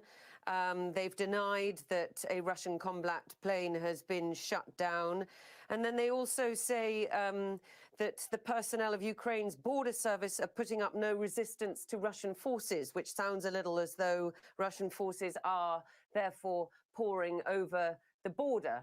But again, I have nothing more than that. And then military infrastructure of Ukrainian armed forces air bases rendered inoperable. Again, a suggestion that that part of their operation is done, that they have taken out essentially Ukraine's air defenses, which means that they are then in control of the airspace. And of course, Russia has a much more powerful air force than Ukraine does. And it has had months to get its air force, to get its fleets, Black Sea Fleet especially, to get its military, more than half its armed forces around the border with Ukraine for precisely this moment. And it's just extraordinary that it has come to this, which has been so signposted by the West for such a long time now, that Russia has denied over and over again to the faces of the world's diplomats. And I really wonder, when you look at the events of the last few days in Russia, actually, whether even Vladimir Putin's closest advisors really knew that this was going to happen. I mean, we saw this extraordinary Security Council meeting called a couple of days ago, where essentially Vladimir Putin, seated miles away from his security chiefs, ritually humiliating one of them, the head of foreign intelligence, as though he was straight out of the Politburo. We've seen such extraordinary speeches from him recently. The one this morning very active. announcing this special military operation, where he looked so full of vengeance and hate. The one a few days ago, where he ranted about Ukraine for more than 40 minutes, essentially declaring it a failed state, a colony controlled by puppets of the West, essentially saying that it did have no right to sovereignty. You know, this is a man. Some of the smoke that is rising up from those explosions over, I believe, another Ukrainian city as well. And of course, we had been listening into Lucas Tomlinson's video he posted on Twitter of the air raid sirens in the very, very populous town and popular town of Lviv. Have a listen here.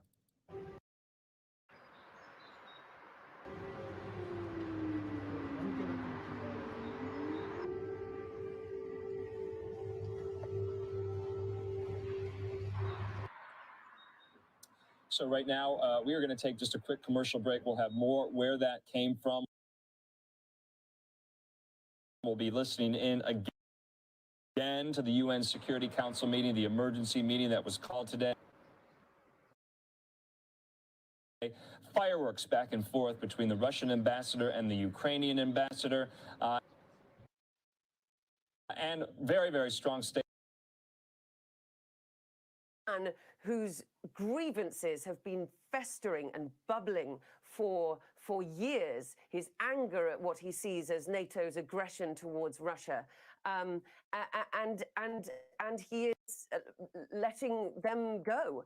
I spoke to someone the other day who's close to the Kremlin, who said there's no way that we'll go to war with Ukraine. It would make us an utter pariah. We would be worse than North Korea on the world stage. But that is what their president has done. And I think we can expect the toughest of sanctions on Russia now. And his justifications for this onslaught on a sovereign nation are just extraordinary and also utterly untrue. He says, you know, he's going in to protect people who've been subjected to bullying and genocide by the Kiev regime for the last 8 years. That is absolutely not true. There is no genocide in Ukraine or in Donbass or in the region of Donbass that the separatists control. Yes, there has been an 8-year-long conflict with terrible atrocities on either side, but there is no genocide.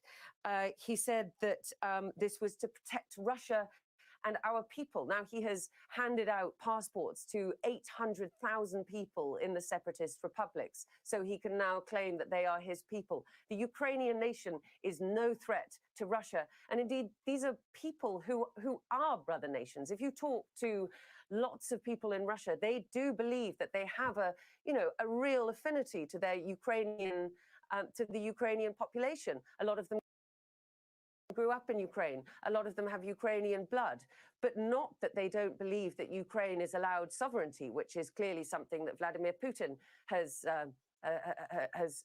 fabricated in his own mind. And yesterday here was the Defender of the Fatherland Day, a day to commemorate World War II.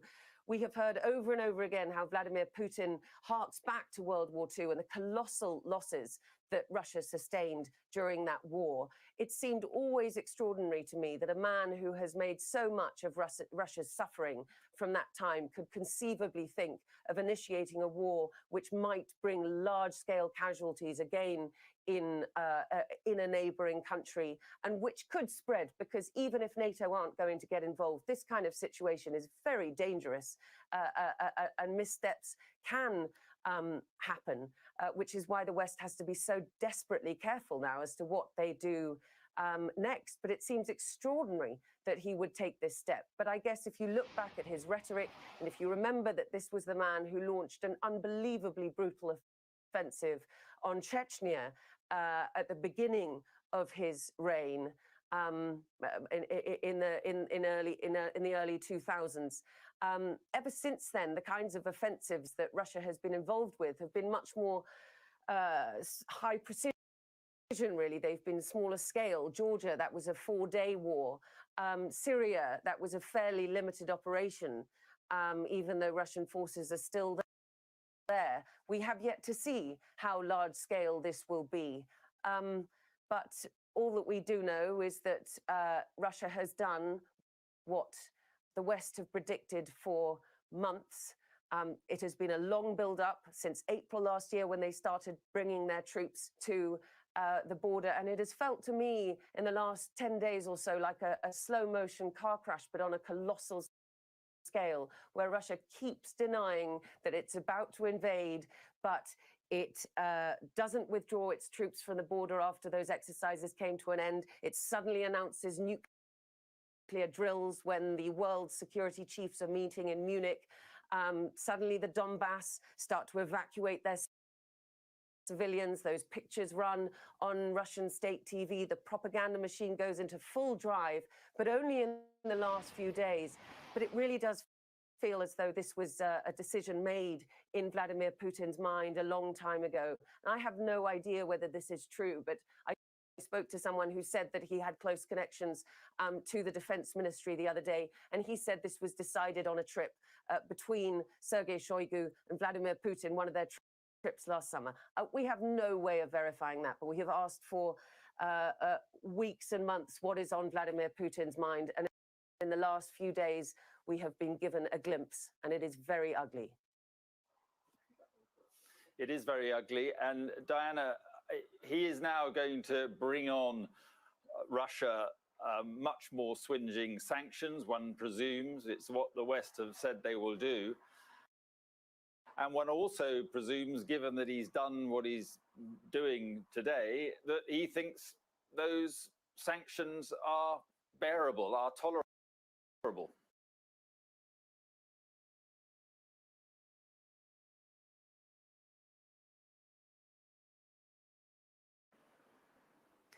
Well, that is the thing.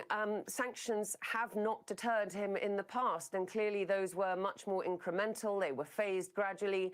And the trouble is that Russia's economy has essentially sanction-proofed itself, not for the scale that we may see now, but he knew that Nord Stream 2, the gas pipeline from Russia to Germany, would be at risk if he made this decision. And Olaf Scholz on Monday definitively stopped any certification of that the process, and he is still going ahead. He knows that he may be cut off from dollar transactions, from pound transactions, but Russia has effectively tried to de-dollarize its economy over the last few years. It has huge reserves of gold and foreign currency.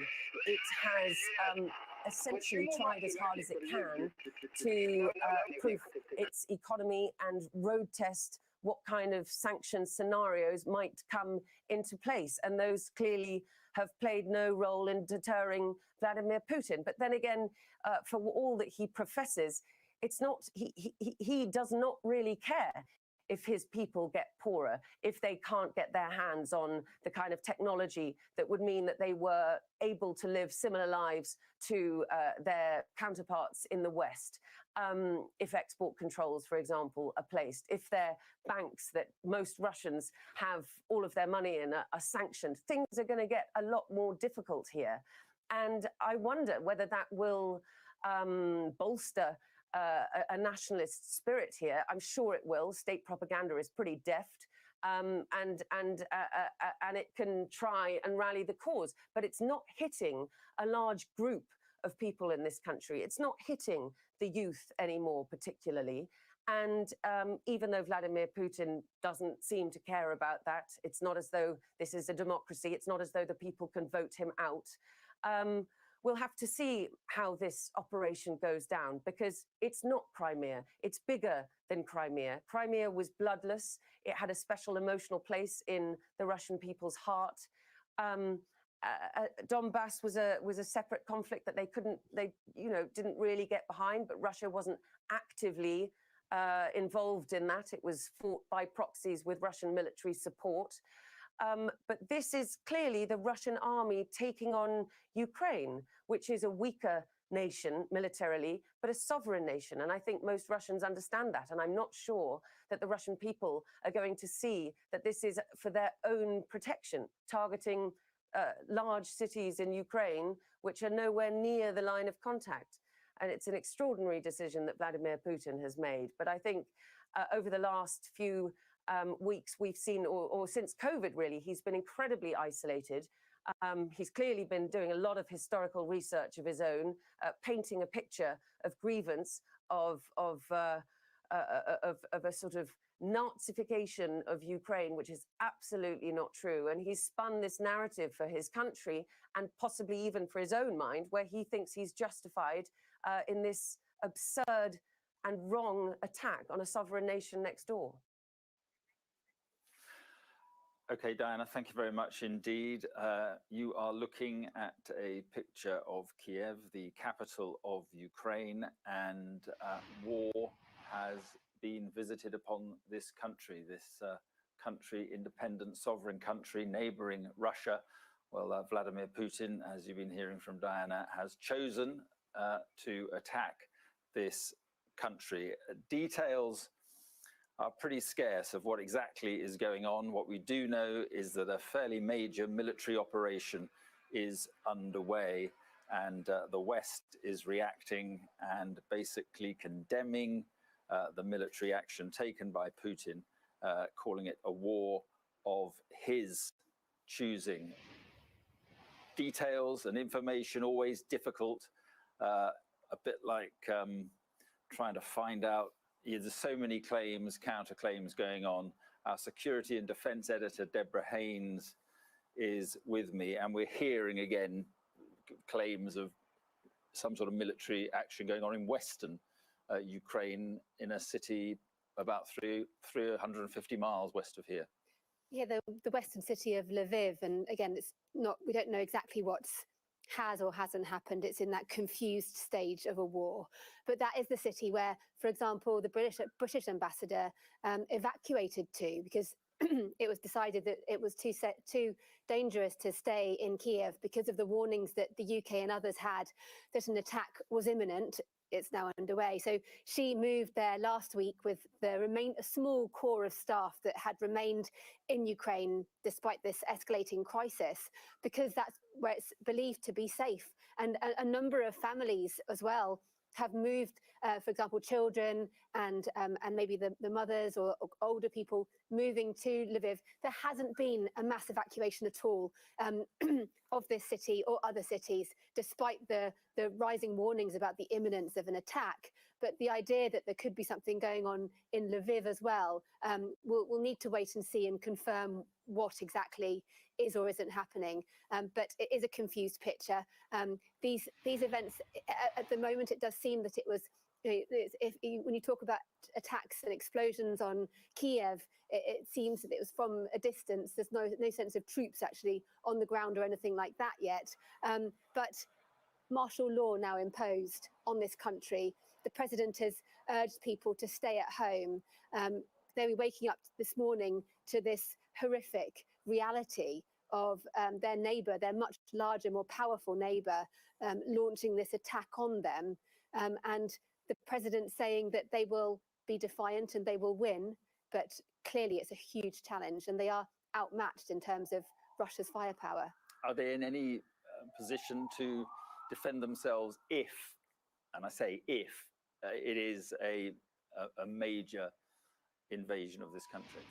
Well, the most potent part of Ukraine's armed forces are down headquartered in the east of the country, because that's where Ukraine has been fighting a war with Russia-backed separatists for 8 years now. And so there is that line of contact in the east, which separates those two separatist-backed, or separatist-held rather, regions that Russia has declared now as being independent or recognized as independent. And so they are the most well-trained, well-skilled, well-equipped, including with British anti-tank weapons, part of Ukraine's armed forces. And so any attack, were it to be successful by Russia, would need to encircle those forces in the east, prevent them from being able to move to defend the capital, for example, and then to decapitate, to use a military phrase, the command and control centers which are here around the capital, which is the sort of the hub where the commanders will be giving orders to their people on the ground, and also the logistics chain. Supply chain is so crucial for a military to be successful. If they run out of ammunition and other supplies, then they will be overrun. And so clearly that will be the kind of thinking that Russia will be going through if they are really planning this full-scale attack. Deborah, thank you very much indeed. It is very clear that a serious war is underway in this country as Vladimir Putin launches his military operation in Ukraine. And if we can just see a map now, that is you can see how long the border with Russia is, and you can see the Donbass region down there in southeast Ukraine, on which this has largely centered, has been the justification, if you like, that Vladimir Putin has used. Two separatist states down there, separatist pseudo-republics that have declared independence, and Vladimir Putin signed those decrees a couple of nights ago, and then ordered his troops into that region. Well, they didn't noticeably go in for 24 hours or so, but it now appears that a much bigger operation is underway. He had the choice of he had the choice to do nothing. But he's chosen to do something, and it is much bigger than many feared, or it appears to be much bigger than many feared. Let's go east. You can see Kiev there. Let's go east of there, much closer to the Russian border, 25, 30 miles from the Russian border. John Sparks is there in Ukraine's second biggest city. John, what are you seeing and hearing? Good morning, Mark. Yeah, the sun is coming up here in Kharkiv, but we are very much in the dark about what Vladimir Putin is planning to do, what the Russian military is planning to do in terms of their strategy, their strategic objectives, their territorial ambitions here. And we are very close to the border, just 20 miles from the Russian border. The Border Guard Service of Ukraine has put out a statement saying that they are engaged with Russian forces in the Kharkiv region. And we have heard from the General Staff of the Ukrainian Armed Forces saying they are experiencing intensive shelling of their units in the east, rocket bomb strikes at airports in Ukraine, and artillery shelling on the border, including here in Kharkiv. But I have to say, we are very, very close to the border, but we cannot hear and we cannot see anything that would denote that type of military activity so close to the city. And it is a big city, 1.5 million people. We did hear at around 5 a.m. this morning an artillery barrage, and we have heard occasional thuds since then. We've also heard a air defense barrage as well go up just above us about an hour ago. But, you know, it's very strange, surreal scenes here. It appeared that people were going back to work as normal. A few hours ago, at least, we could see children going to school, the buses and the trams continuing as normal. It's become more quiet now, and I'm just going to step out of the frame. We are right in the center of the city. I think you can see the grandiose Stalinist city hall in the background. There are a few people around. Zelensky's government, the Ukrainian government, has declared martial law. People are supposed to stay at home, but as you can see, there are still people out there, pedestrians walking around. There is some traffic. We did see one police car come roaring through here with a megaphone blasting, and people began to run towards a nearby metro station. But the police car left, and you know, once again, it's quiet, but people are going about their daily lives. And I think, interestingly, we don't know much about what the Russian military is doing at the moment. We don't know much about what the Ukrainian armed forces and the border guards are doing either. They have no real sign here in the middle of Kharkiv. This is, again, the second largest city in Ukraine. We're very close to the border. If there is fighting on the border, we should be able to hear it. We should be able to see some signs of that. It's just over to the north over here. It's not very far away. We haven't been able to see or hear anything. And I can tell you that the electricity is still on, the water is still flowing, the internet is still connected. So surreal scenes, really. Normality, really, despite the fact that we know that this major offensive has begun. Very, very curious situation here in Kharkiv. Yes, I think things will become a lot clearer as this day progresses, this very dangerous day, this ominous day as Vladimir Putin launches this military attack on Ukraine. John Sparks in Kharkiv, thank you very much. Let's go to Chief Correspondent Stuart Ramsey, who is also in Kiev here. And Stuart, let's just focus a second on an area that you have been to and know well, the Donbass area in southeast Ukraine. Just, you know, what is he trying to achieve down there? We know that there's these two separate, self-declared separate separatist republics. What is he, if it is focusing on that area at the moment, what is he trying to achieve? What might he be doing down there? Well, he's saying that he's protecting ethnic Russians, actually, in those separatist states, and that some of this is all about protecting them. It's been going on since 2014, when that uprising began, which was completely supported and probably helped along by Putin himself. And that is his sort of his pitch, if you like. That is always going to be the pitch he makes. He says that Ukraine is an aggressor. He's claiming that they are threatening Russian borders, all of which is not true. And we know ourselves from being down there for the last few months, actually, that the lines of demarcation between the separatist side and the Ukrainian government side have not moved. There's an awful lot of firing that takes place from both sides, it has to be said, but they don't really move. That seems now to have changed. President Putin has made it clear that he says that the aggressors are pushing in to the Donbass region.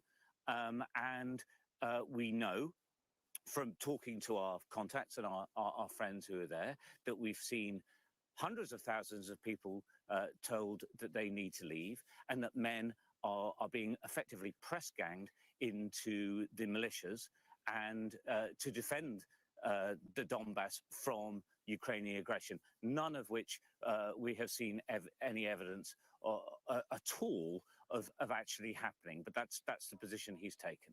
How that is going to play out with the world, I mean, I just think that people have got used to President Putin's storytelling, if you like. I think the Western governments have made it quite clear that they could see what was happening and have identified it well before it's happened, and it's all playing out in that form. The problem now is it appears that the war has started proper, that we actually have an invasion underway, but as all of us who are reporting on this have said, we're not seeing an awful lot of this. Now, we know in Lviv, which is far, far, far away in the west, we're told now that military installations are being attacked. We've seen explosions here. You've heard them as well, Mark, and we've had sirens going off. But we understand that is happening now. We know also that roads west are now chock-a-block with people who are trying to escape Kiev, causing that extra chaos that goes with it. We understand also that the airspace of Ukraine is now closed. There are no planes flying in or out as it stands right now.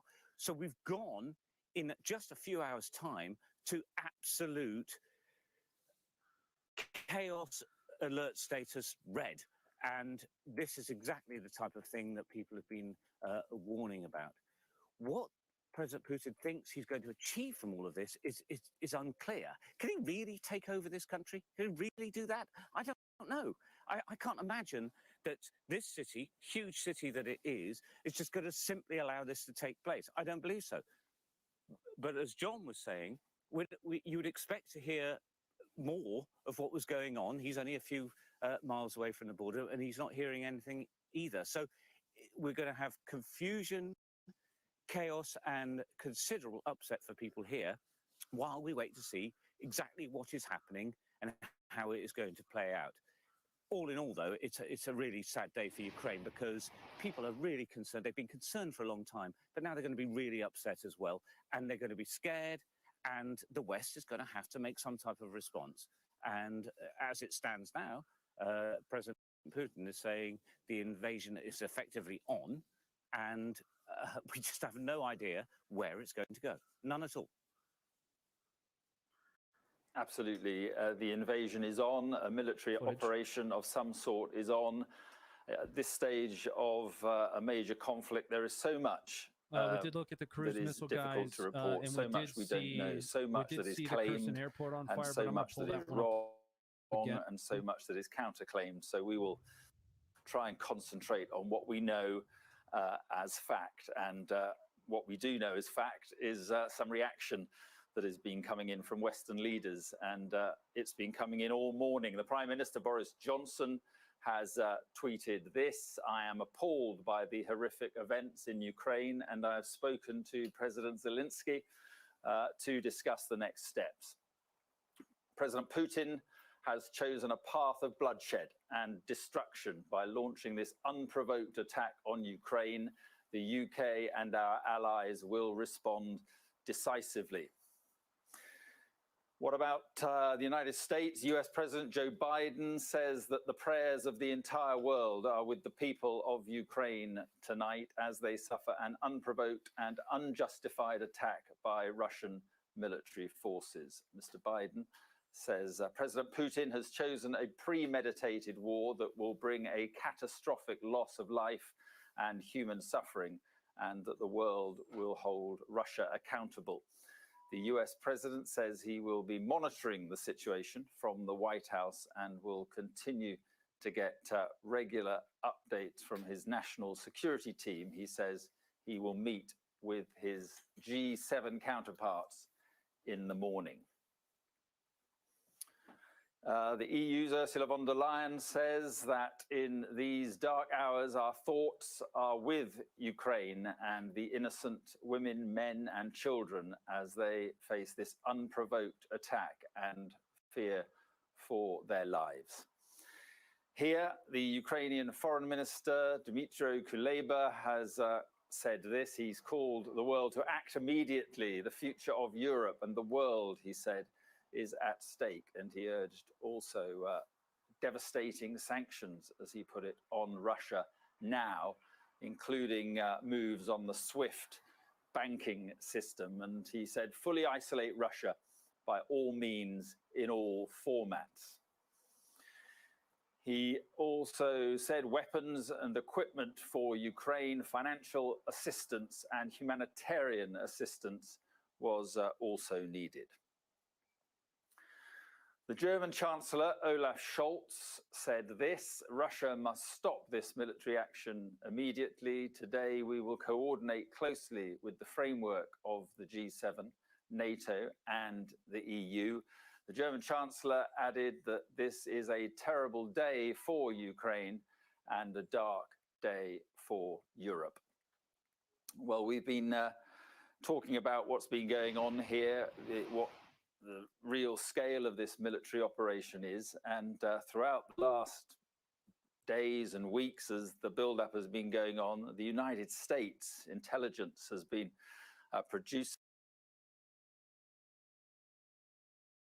pretty clear images and pretty clear ideas of what the Russians are intending, and we will wait now to see what we get from US intelligence about what the Russians are doing now. Let's speak to Greg Milam, who is in Washington for us. And Greg, is the Pentagon or White House giving you any more detail about what they think is happening here, or give us the political reaction as well? Yeah, we do know that the intelligence agencies here in the US, it's the middle of the night in Washington, but they are assessing on the ground what is going on, the extent of this invasion. We know they've been briefing senior political leaders, senators, and of course the White House about what's going on. And you would imagine in the next few hours they'll have a pretty clear idea. When Joe Biden wakes up in Washington, we'll have a pretty clear idea of the scope of this invasion. But you're right, it's no surprise to the US intelligence services. They've been predicting this for days. Friday night, Joe Biden told the world that he was convinced that Vladimir Putin had made up his mind on the basis of the intelligence that he was seeing. And now you have what he described in that call with the Ukrainian president after midnight in Washington as flagrant aggression. And now this job of working out how to respond to that. We know this coordinated raft of sanctions that was put in place, including by the US, the EU, the UK, and others as well. They were criticized for not going very far. They said it was a measured first response because they didn't think that full invasion had happened. But the threat was always there that if the invasion went further, and it appears to have done that now, then these second round and further rounds of sanctions will come. And now we wait to see how far they will go with those sanctions on financial and energy. Those ones they've held back, what will they do? That is the big question. There is that G7 meeting, as the president mentioned.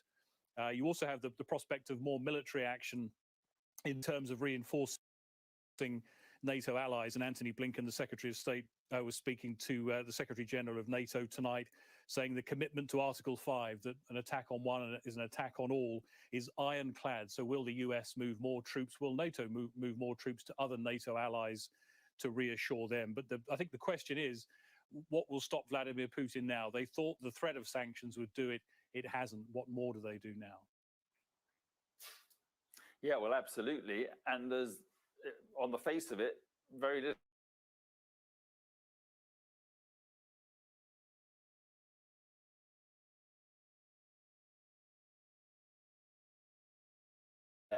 that America, this great military superpower, can do. Yeah, and it's telling, isn't it, that for days they've talked about the window for diplomacy closing. I think in the last 24 hours they realized that chance had gone. They were seeing this attack as imminent over the last 12 hours, really. And they believe that if there is any diplomacy to be restarted, it has to come from Russia. And then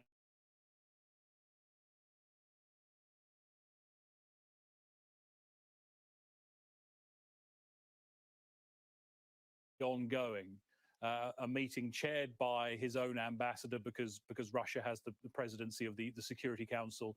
That shows the interest that there was in diplomacy and the defiance of diplomacy. The US has said in the last 24 hours it's been a pretense Russia about diplomacy. They want to portray Russia as a pariah here, and they believe that Vladimir Putin has been surprised by the extent of international cooperation and the extent of pushback there's been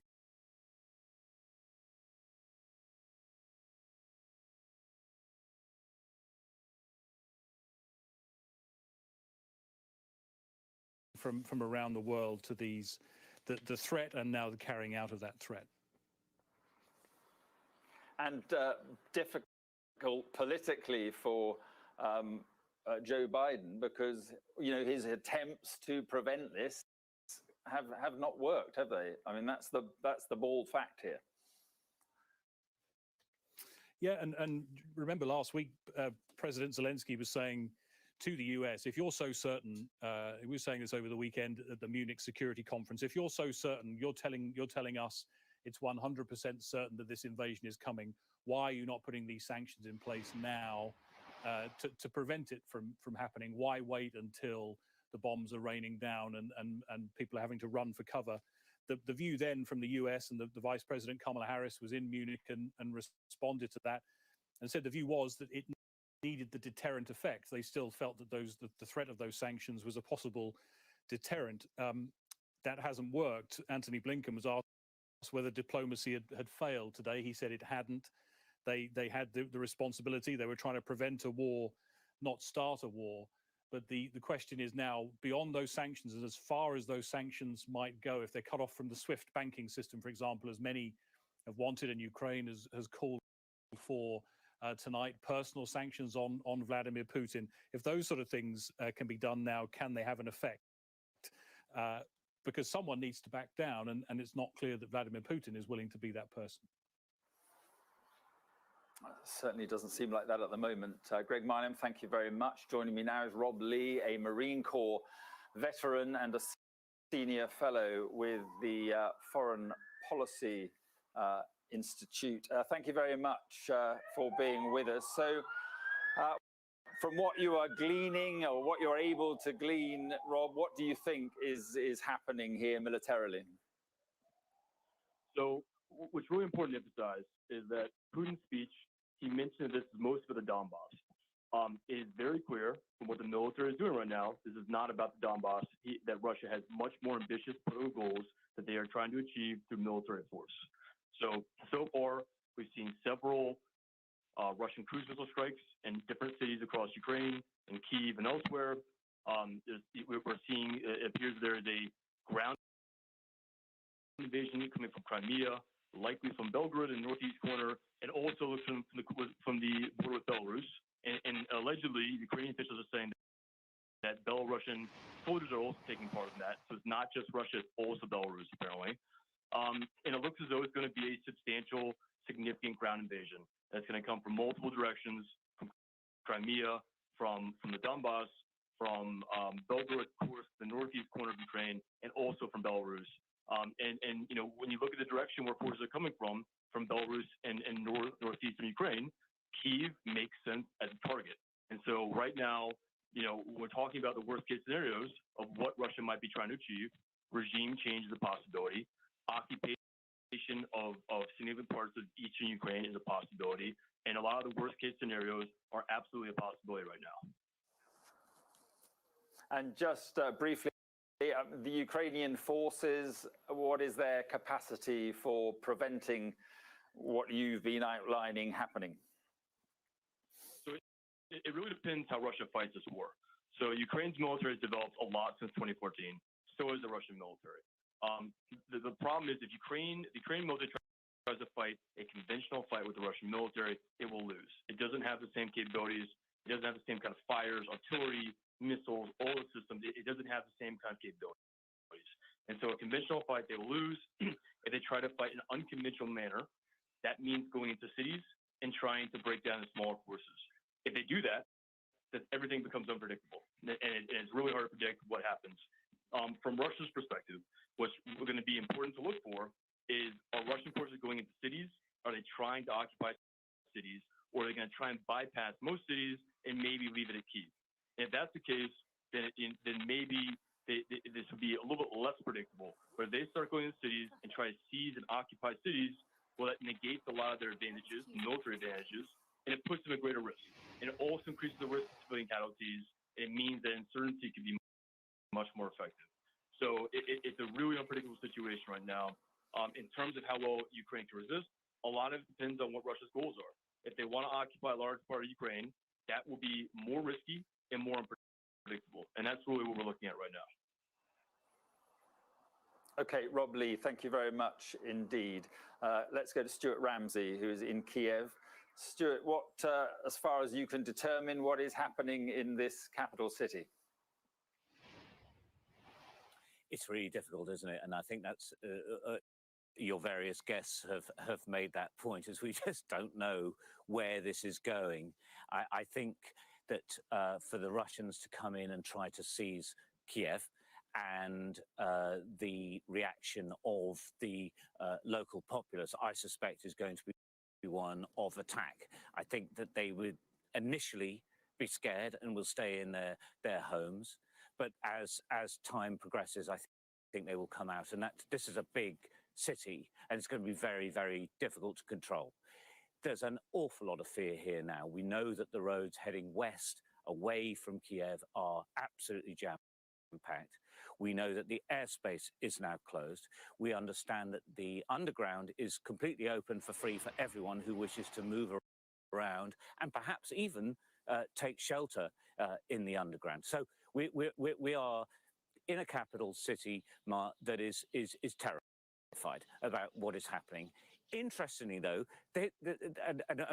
we've talked about it on a number of occasions in the last week or so, about how people have carried on life as normal. And that has happened even right to today, with people still commuting into work. I think in the coming hours, that's going to change dramatically. I think that people are going to be extremely scared. But we know this invasion is underway, but we're still waiting to see clearer evidence of what's happening, how many Russian soldiers are involved in this attack, and what the Ukrainian military are going to do to repulse it. As your previous guest just said, the army is much better than it was in 2014. Then it was actually pretty hopeless. They are certainly more professional, and we know that they're being given an awful lot of supplies from the West. But how they react in the coming hours, we simply don't know. Interestingly, as well, we had these explosions, we heard the noises, we heard jets in the sky a few hours ago, but it's gone much quieter again. And what happens next, we just don't know. But it's really hard to judge. This is a very peculiar place right now, and I think things are going to become clearer. But that could take days. As we see whether this invasion is a full-on one, whether it's an incursion, whether it grows. It appears that it's a big one, but we just don't know at this stage, and we don't know how Ukraine is going to react to it, or for that matter, how the Western world is going to react as well. No, absolutely, Stuart. Thank you very much indeed. And interestingly, where we are, there's a square just down below us, and people are still ambling around, not seeming to be that worried. A few people in military fatigues also walking around, but we've been watching pictures of Ukraine, haven't we? And the traffic just seems to be going about, a sort of normal rush hour morning. It's an extraordinary atmosphere here. Yeah, although we've been told that there are like significant queues at petrol stations now. People, I think the mood is changing. We've had that up until now, quiet defiance, but calmly carrying on with life. But this country cannot ignore what's just happened to them overnight. And so I think things will change. It's a huge challenge for the president, a former comedian turned politician who now finds himself at the helm of a country facing what the head of NATO has described as the gravest security crisis for Europe in a generation, a huge test for him and his cabinet. I was speaking to the information minister yesterday who knows President Zelensky well, and I asked him about whether he thought he would be able to cope with this kind of emergency, and he said he really believed he did. He said that the ministers of the government, they had a meeting yesterday and they all have been given specific instructions as to how they should be working, how they should be responding. But this is an enormous test. Yes, they've had support from the West in terms of ammunition, anti-tank weapons, other sorts of anti-aircraft support, but they don't have any Western troops on the ground to help bolster their defences. This is a military that, yes, it's true, much better equipped and trained than they were 8 years ago, but they are coming up against a Russian armed forces that is equipped with some of the most modern, powerful technology and equipment. They also have, as well as the weapons, they have jamming capabilities to disable their opponents' communication systems, for example. And then also, as we know, they use cyber warfare too. Yesterday, another big cyber attack, one of many that this country suffers the whole time, but they're particularly significant at the moment, with banks and government websites affected. And many of the reports we're getting are from down in southeast Ukraine, Mariupol and so forth. What's the significance of that, do you think? Well, there's Russian reports about Russian troops being present there. I've been told by a Western security source that at the moment reports of amphibious strikes on the enormous port city of Odessa are not thought to be accurate. But that is an evolving picture. If there is any evidence of a Russian assault on the south coast, on that coast, that would be very significant, showing a new front in this war. And it is almost unthinkable.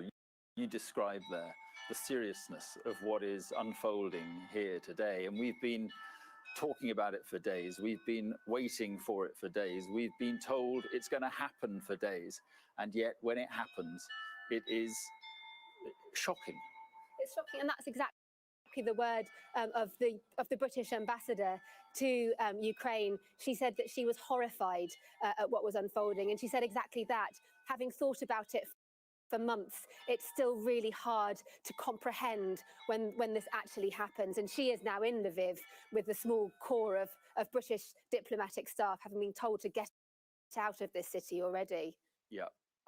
And as you say, tension clearly increasing here. We're just listening to the cathedral here in central Kiev sounding the bells for 9 o'clock in the morning, 7 o'clock in London, and a truly serious conflict is threatening to engulf this country. And the UN Secretary General has said, in the name of humanity, President Putin, bring your troops back to Russia.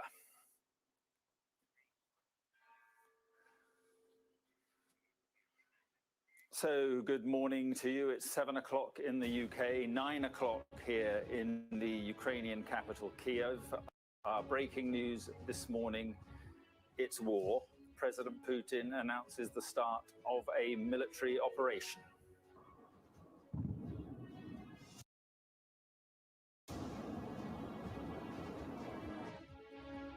Explosions heard in the Ukrainian capital, Kiev, as well as the eastern city of Kharkiv, minutes after President Putin made his announcement for the start of his military offensive. I decided to conduct a special military operation. Its goal is the protection of the people who, for 8 years, suffered from abuse and genocide from the Kiev regime.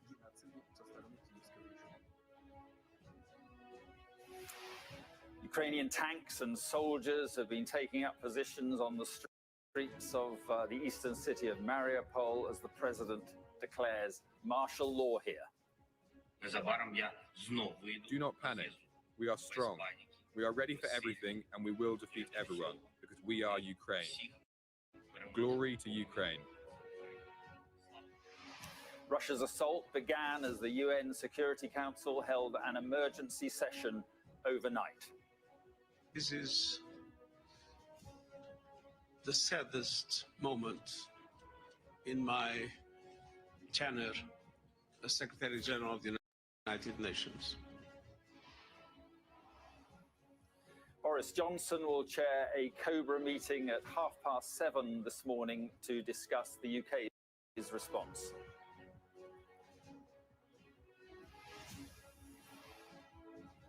Of course, we'll bring you the latest as we get it with our correspondents in the Ukrainian capital, Kiev, as well as Kharkiv on the eastern border of Ukraine, the Russian capital too, Moscow, also from Brussels, from outside Downing Street, and from the United States. Good morning from the Ukrainian capital, Kiev. Gunfire and explosions have been heard here and in the second city of Kharkiv shortly after the Russian President Vladimir Putin authorized a special military operation in Ukraine's Donbass region and told the Ukrainian military to lay down their weapons and go home. In a special televised address on Russian state TV, Mr. Putin said Russia had been left with no choice but to defend itself against what he said were threats from Ukraine. This is what we know so far. In Moscow, Vladimir Putin announced the military operation just before 3 a.m. UK time. At the same time, an emergency meeting of the Security Council was taking place in New York. As President Putin spoke before dawn, big explosions were heard on the outskirts of Kiev, Kharkiv, Odessa, and other cities across Ukraine. There are reports that Russian troops have landed in Mariupol and Odessa. They have not been confirmed. Ukrainian President Volodymyr Zelensky has declared martial law in Ukraine and told people to stay home. Well, since then, we've had a series of developments throughout the morning. Air raid sirens have been heard here in the capital, Kiev, though we are told they are tests at the moment. In the Donetsk region, Russian-backed separatists say they have launched what they call massive strikes against Ukrainian forces. More recently, the Ukrainian military say their air defense system shot down 5 Russian planes and 1 Russian helicopter in the Luhansk region, though the Russians have denied that that has happened. And in the UK, the Prime Minister, Boris Johnson, is expected to convene that Cobra committee meeting I was talking about at 7:30 this morning. Let's listen back to that special address on Russian television by Vladimir Putin in the early hours of this morning. I decided to conduct a special military operation. Its goal is the protection of the people who for 8 years suffered from abuse and genocide from the Kiev regime. We urge you to lay down arms immediately and go home. I will explain. All servicemen of the Ukrainian army who comply with this requirement can freely leave the area of military action and return to their families. Whoever would try to stop us and further create threats to our country, to our people, should know that Russia's response will be immediate and lead you to such consequences that you have never faced in your history. We are ready for any outcome.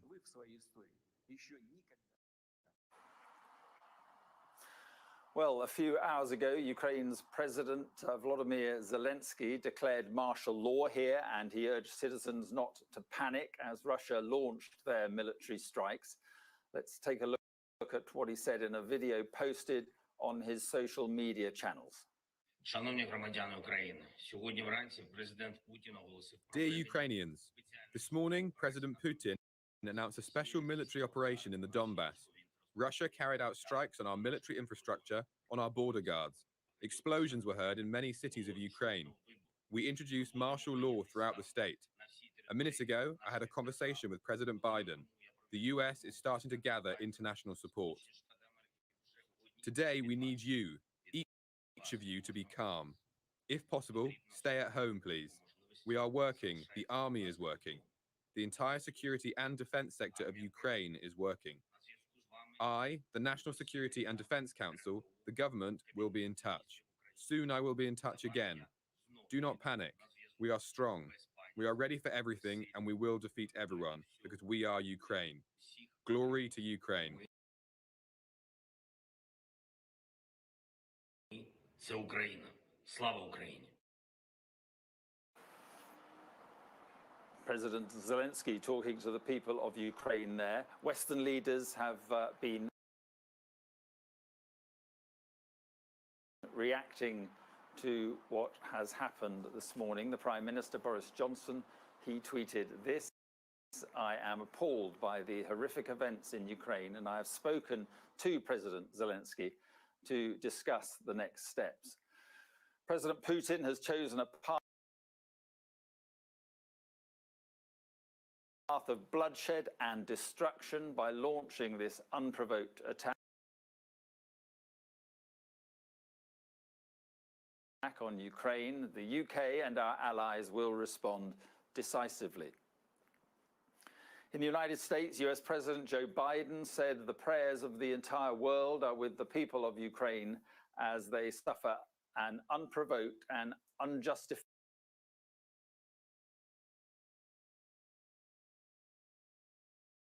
attack by Russian military forces. Mr. Biden said President Putin has chosen a premeditated war that will bring a catastrophic loss of life and human suffering, and that the world will hold Russia accountable. The US President says he will be monitoring the situation from the White House and will continue to get regular updates from his national security team. He says he will meet with his G7 counterparts in the morning. In Europe, European Commission President Ursula von der Leyen says, in these dark hours, our thoughts are with Ukraine and the innocent women, men, and children as they face this unprovoked attack and fear for their lives.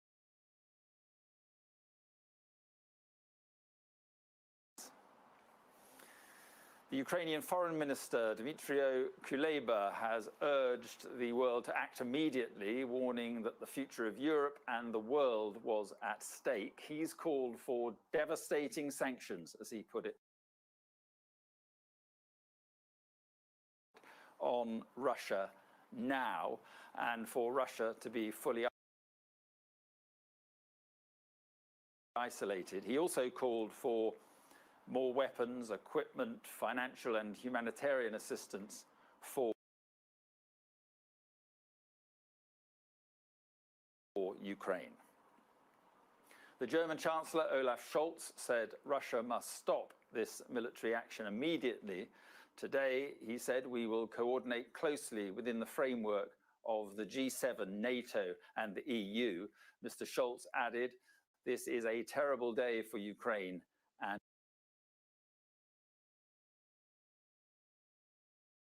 a dark day for Europe. So let's have a look at the map that shows the rebel-held area.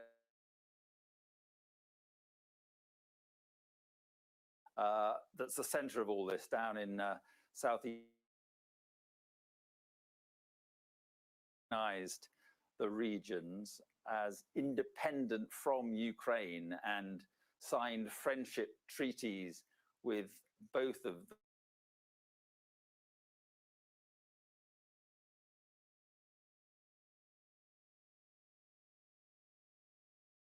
theirs, and next Crimea, and to the south of Donetsk is Mariupol, which lies outside of the rebel-held area. But this morning, reports of at least 2 blasts have been heard in that city. So clearly, a lot of action going on down there. Deborah Haynes is with me, and so Deborah, I mean, we could see there